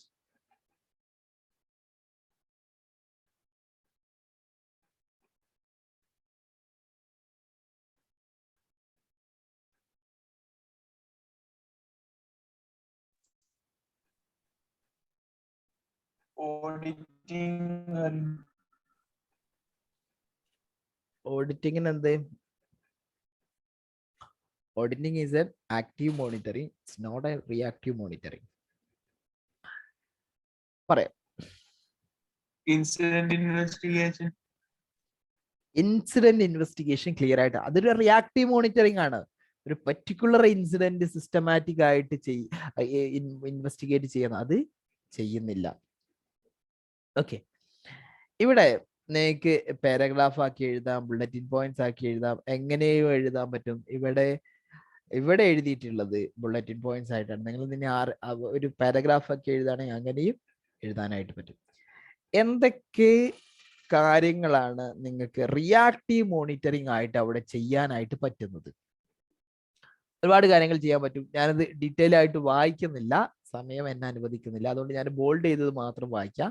ഇൻസിഡന്റ് റിപ്പോർട്ടിങ്ങിനുള്ള അറേഞ്ച്മെന്റ്സ്, ഇൻസിഡന്റ് റെക്കോർഡിങ്ങിനുള്ള അറേഞ്ച്മെന്റ്സ്, ഇൻസിഡന്റ് ഇൻവെസ്റ്റിഗേഷനുള്ള അറേഞ്ച്മെന്റ്സ്. ഇതിന്റെ ഭാഗമായിട്ട് വർക്കേഴ്സിന് ഇൻവെസ്റ്റിഗേഷനും ആക്സിഡന്റ് റിപ്പോർട്ടിങ്ങിലുള്ള ട്രെയിനിങ് കൊടുക്കാൻ പറ്റും. അങ്ങനെയാണെങ്കിൽ നമുക്ക് ഇമ്മീഡിയറ്റ് ആൻഡ് റൂട്ട് കോസസുകൾ കണ്ടെത്തി വീണ്ടും ഇത് സംഭവിക്കുന്നത് തടയാൻ പറ്റൂ. ഹെൽത്ത് കണ്ടീഷൻ അല്ല ഇൽ ഹെൽത്ത് കണ്ടീഷൻസ് ഇൻവെസ്റ്റിഗേറ്റ് ചെയ്യാനുള്ള അറേഞ്ച്മെന്റ്സുകൾ അവിടെ വേണം. അതുപോലെ തന്നെ വർക്കേഴ്സ് കംപ്ലൈന്റുകൾ ഇൻവെസ്റ്റിഗേറ്റ് ചെയ്യാൻ അത് എന്ത് ചെയ്യാൻ പരിഗണിക്കാൻ വേണം. അത് റിയാക്റ്റീവ് ആയിട്ടുള്ള ഒരു മോണിറ്ററിംഗ് ആണ്. അതുപോലെ തന്നെയാണ് കമ്പനിയുടെ ട്രെൻഡ് ആൻഡ് പാറ്റേൺ മനസ്സിലാക്കണം എന്നുണ്ടെങ്കിൽ വർക്കേഴ്സിന്റെ നിയർ മിസ്സിന്റെ ആക്സിഡന്റിന്റെ ഇൻസിഡന്റിന്റെ ഡാറ്റ കീപ്പ് ചെയ്യണം. അതിനുള്ള അറേഞ്ച്മെന്റ്സുകൾ ഉണ്ടായിരിക്കണം. Lost time accident frequency rate കണ്ടെത്താനായിട്ട് പറ്റും. അങ്ങനെയാണെങ്കിൽ നമുക്ക് മറ്റുള്ള കമ്പനിയുമായിട്ട് ബെഞ്ച് മാർക്ക് ചെയ്യാൻ ഈസി ആയിരിക്കും. അതൊരു റിയാക്റ്റീവ് മോണിറ്ററിംഗ് ആണ്. Frequency and severity of the accident മനസ്സിലാക്കുന്നു. അതിന്റെ ഒരു ട്രെൻഡ് ആൻഡ് പാറ്റേൺ മനസ്സിലാക്കുന്നു എന്നുള്ള ഒരു കാര്യം. അതുപോലെ തന്നെ വർക്കിംഗ് ഡേയ്സ് ലോസ് ആവുക അല്ലെങ്കിൽ ആബ്സെന്റീസം ഡാറ്റ എത്രത്തോളം ഉണ്ട് എന്നുള്ളത് അതൊരു മറ്റൊരു റിയാക്റ്റീവ് മോണിറ്ററിംഗ് ആണ്. വർക്കേഴ്സ് ആബ്സെന്റ് ആവുന്നുണ്ടോ, അത് എന്ത് കാരണമാണ്, നോയിസ് ഇൻഡ്യൂസ്ഡ് ഹിയറിംഗ് ലോസ് കൊണ്ടാണോ അല്ലെങ്കിൽ മറ്റ് ലങ്സ് ഇഷ്യൂസ് കൊണ്ടാണോ? കാരണം ഇവിടെ പൗഡേഴ്സ് ഉണ്ടാവും അല്ലെ, അപ്പൊ ന്യൂമോകോണിയോസിസ് ഉണ്ടാവാനുള്ള ചാൻസ് ഉണ്ട്. അപ്പൊ ഇങ്ങനത്തെ കാര്യങ്ങൾ ആബ്സെന്റീസം അവർ കൂടുന്നത് എന്താണ് എന്ന് അതൊക്കെ റിയാക്റ്റീവ് ആയിട്ടുള്ള മോണിറ്ററിംഗ് ആണ്. അതിനുള്ള അറേഞ്ച്മെന്റ്സുകൾ ചെയ്യാൻ പറ്റും. അതുപോലെ തന്നെ എത്ര number of court body proceedings നമ്മുടെ കമ്പനിക്കെതിരെ സംഭവിച്ചിട്ടുണ്ട്, കമ്പനിക്കെതിരെ ഏതൊക്കെ ലീഗൽ ആക്ഷൻസുകൾ വന്നിട്ടുണ്ട്, അത് കുറിച്ച് പഠിക്കുന്നു. അതിന്റെ ഡാറ്റ സ്റ്റോർ ചെയ്യുന്നു. Number and amount of civil claim, നമ്മുടെ കമ്പനിയിൽ നിന്ന് ഇപ്പോൾ ഈ ആക്സിഡന്റ് സംഭവിച്ച് 2 ആളുകൾ മരിച്ച് അവരുടെ ഫാമിലി അവരുടെ റിലേറ്റീവ്സിന് എന്ത് എടുക്കേണ്ടി വരും, കോമ്പൻസേഷൻ കൊടുക്കേണ്ടി വരും. മാത്രമല്ല ഇവർ ആക്സിഡന്റ് ഇഞ്ചുറി സംഭവിച്ചാണെങ്കിൽ വിക്ടിം എന്ത് ചെയ്യും, ഈ ക്ലൈം കൊടുക്കും. അങ്ങനെ എത്ര എമൗണ്ട് എത്ര ടൈപ്പ് ക്ലൈം നമ്മൾ ചെയ്തിട്ടുണ്ട്, ഇതിന്റെ ഡാറ്റ ഒക്കെ അതൊക്കെ റിയാക്റ്റീവ് മോണിറ്ററിംഗിന്റെ ഒരു കാര്യം. അതൊക്കെ എന്ത് ചെയ്യുന്നു, നമ്മൾ പഠിക്കുന്നു, അതിനനുസരിച്ചുള്ള കാര്യങ്ങൾ ചെയ്യുന്നു. Loss of orders and clients, എത്ര ഓർഡർ നമുക്ക് നഷ്ടമായിട്ടുണ്ട്, എത്ര ക്ലൈന്റ് നമുക്ക് ഈ ഒരു ഇൻസിഡന്റുകളെ കൊണ്ട് നഷ്ടമായിട്ടുണ്ട്, അത് ഒക്കെ ആരാണ് എന്താണ് എന്നൊക്കെ മനസ്സിലാക്കി അതിനെക്കുറിച്ച് പഠിച്ച് അത് എന്ത് ചെയ്യുന്നു, പ്രശ്നം റിസോൾവ് ചെയ്യുന്നു. ഇതിനൊക്കെയാണ് ഇവിടുത്തെ റിയാക്റ്റീവ് മോണിറ്ററിംഗ് ആക്ടിവിറ്റീസ് എന്ന് പറയുന്നത്. ഓക്കെ, ഇതൊരു ഈസി ക്വസ്റ്റ്യൻ ആയിരുന്നില്ല ഈ ക്വസ്റ്റ്യൻ, ബട്ട് നിങ്ങൾ ചിന്തിക്കുന്ന ഈ കൺസെപ്റ്റ് അറിയാം ഇത് എവിടുന്ന അതൊക്കെ കിട്ടുന്നത്. ഞാൻ 4ാമത്തെ എലമെന്റിൽ റിയാക്റ്റീവ് മോണിറ്ററിംഗ് പറഞ്ഞപ്പോൾ ഈ കാര്യങ്ങളൊക്കെ പറഞ്ഞിട്ടുണ്ട്. ആക്സിഡന്റ് ചെയ്യണം, ഇൻസിഡന്റുകൾ, ഇൽ ഹെൽത്തുകൾ, വർക്കേഴ്സ് കംപ്ലൈന്റുകൾ, ഇതൊക്കെ പറഞ്ഞിട്ടുണ്ട്. അപ്പൊ ഇത് നമ്മുടെ സിനാരിയോയിൽ കണക്ട് ചെയ്തിട്ട് എന്ത് ചെയ്യണം, ആൻസർ ഡെവലപ്പ് ചെയ്യണം. ഓക്കെ, ഇനി ബാക്കിയുള്ള ക്വസ്റ്റ്യനും ആൻസറും ഞാൻ ഈ ആൻസർ നിങ്ങൾക്ക് ഷെയർ ചെയ്യാം. നിങ്ങൾ എന്ത് ചെയ്യാം, നിങ്ങൾ സ്വമേധയാ ബാക്കിയൊക്കെ ഈസി ആയിട്ടുള്ള ക്വസ്റ്റ്യൻ ആൻസർ ആണ്. നിങ്ങൾ എന്ത് ചെയ്യാം, റെഫർ ചെയ്യാം, എന്നിട്ട് മനസ്സിലാക്കുക എങ്ങനെയാണ് വെൽ ഡെവലപ്ഡ് ആൻസർ എഴുതേണ്ടത് എന്നുള്ള കാര്യം. ഓക്കെ, ക്ലിയർ ആണോ? ക്ലിയർ ആണ്. ഓക്കെ, നിങ്ങൾ ഈ ആൻസർ റെഫർ ചെയ്യൂലേ, ഞാൻ ഷെയർ ചെയ്യാം ആൻസർ പേപ്പർ. ഓക്കെ, നമുക്ക് ഇന്നത്തെ സെഷൻ സ്റ്റോപ്പ് ചെയ്യാം. പിന്നെ എന്നാ നമ്മൾ മോക്ക് ടെസ്റ്റ് പറഞ്ഞത്? ഇന്നായിരുന്നു. നാളെയാണ് ഇന്നല്ല. ഞാൻ കഴിഞ്ഞ ദിവസം 14-ാം തീയതി എന്നുള്ള രീതിയിലാണ് പറഞ്ഞത്. അപ്പൊ നാളെയാണ് പറഞ്ഞത്. നാളെ 4:30 ഇന്ത്യൻ ടൈം 4:30ക്കാണ് തുടങ്ങുന്നത്. 4:30ക്ക് നിങ്ങൾക്ക് എന്ത് ചെയ്യും, ആൻസർ ടെംപ്ലേറ്റും ക്വസ്റ്റ്യൻ പേപ്പറും നിങ്ങളുടെ രജിസ്റ്റേർഡ് മെയിൽ ഐ ഡിയിൽ ഞാൻ അയക്കും. അതായത് എൻ്റെ മെയിലിൽ നിന്നാണ് വരിക, നെബോഷിന്റെ ഒഫീഷ്യൽ, അങ്ങനെ അതുമായിട്ടൊരു ബന്ധം ഉണ്ടാവില്ല എന്ന് പറഞ്ഞതിൻ്റെ അർത്ഥം. അതെടുക്കുക, നിങ്ങൾ എന്ത് ചെയ്യുക, ആൻസർ എഴുതുക. നാളെ സാധാരണ പോലെ ക്ലാസ് ഉണ്ടാകും. കറക്റ്റ് 10 മണി സമയത്ത് സാധാരണ പോലെ ക്ലാസ് ഉണ്ടാകും. നാളെ നമ്മൾ ഡിസ്കസ് ചെയ്യാൻ പോകുന്നത് IG2 എങ്ങനെ ചെയ്യണം എന്നതായിരിക്കും. അടുത്ത ദിവസവും ക്ലാസ് ഉണ്ടാവും. അപ്പോൾ മോക്ക് ടെസ്റ്റ് നാളെ തുടങ്ങിയാൽ മറ്റന്നാളെ മോക്ക് ടെസ്റ്റ് ആയിരിക്കും രാവിലെ. ബട്ട് ക്ലാസ് ആ സമയത്ത് 10 മണി to 1:30 ഉണ്ടാകും. 10 മണി to 1:30 നിങ്ങൾ എന്ത് ചെയ്യേണ്ട, മോക്ക് ടെസ്റ്റ് എഴുതേണ്ട. ആ സമയം സാധാ പോലെ IG2 എങ്ങനെ ചെയ്യണം, IG2ന്റെ 5ാമത്തെ എലമെന്റ് അല്ലെങ്കിൽ 6ാമത്തെ എലമെന്റ് ആയിരിക്കും ഡിസ്കസ് ചെയ്യുന്നുണ്ടാവുക. അത് സാധാരണ പോലെ ഉണ്ടാവും. ഓക്കെ, നമ്മളിപ്പോൾ വൈൻഡ് അപ്പ് ചെയ്യാണ്. അതിന് മുമ്പായിട്ട് എന്തെങ്കിലും ചോദിക്കാനുണ്ടോ? ക്വിക്ക് ക്വസ്റ്റ്യൻ വല്ലതും? ഇല്ല. Okay, fine. സോ നമുക്ക് നാളെ കാണാം. Bye, take care.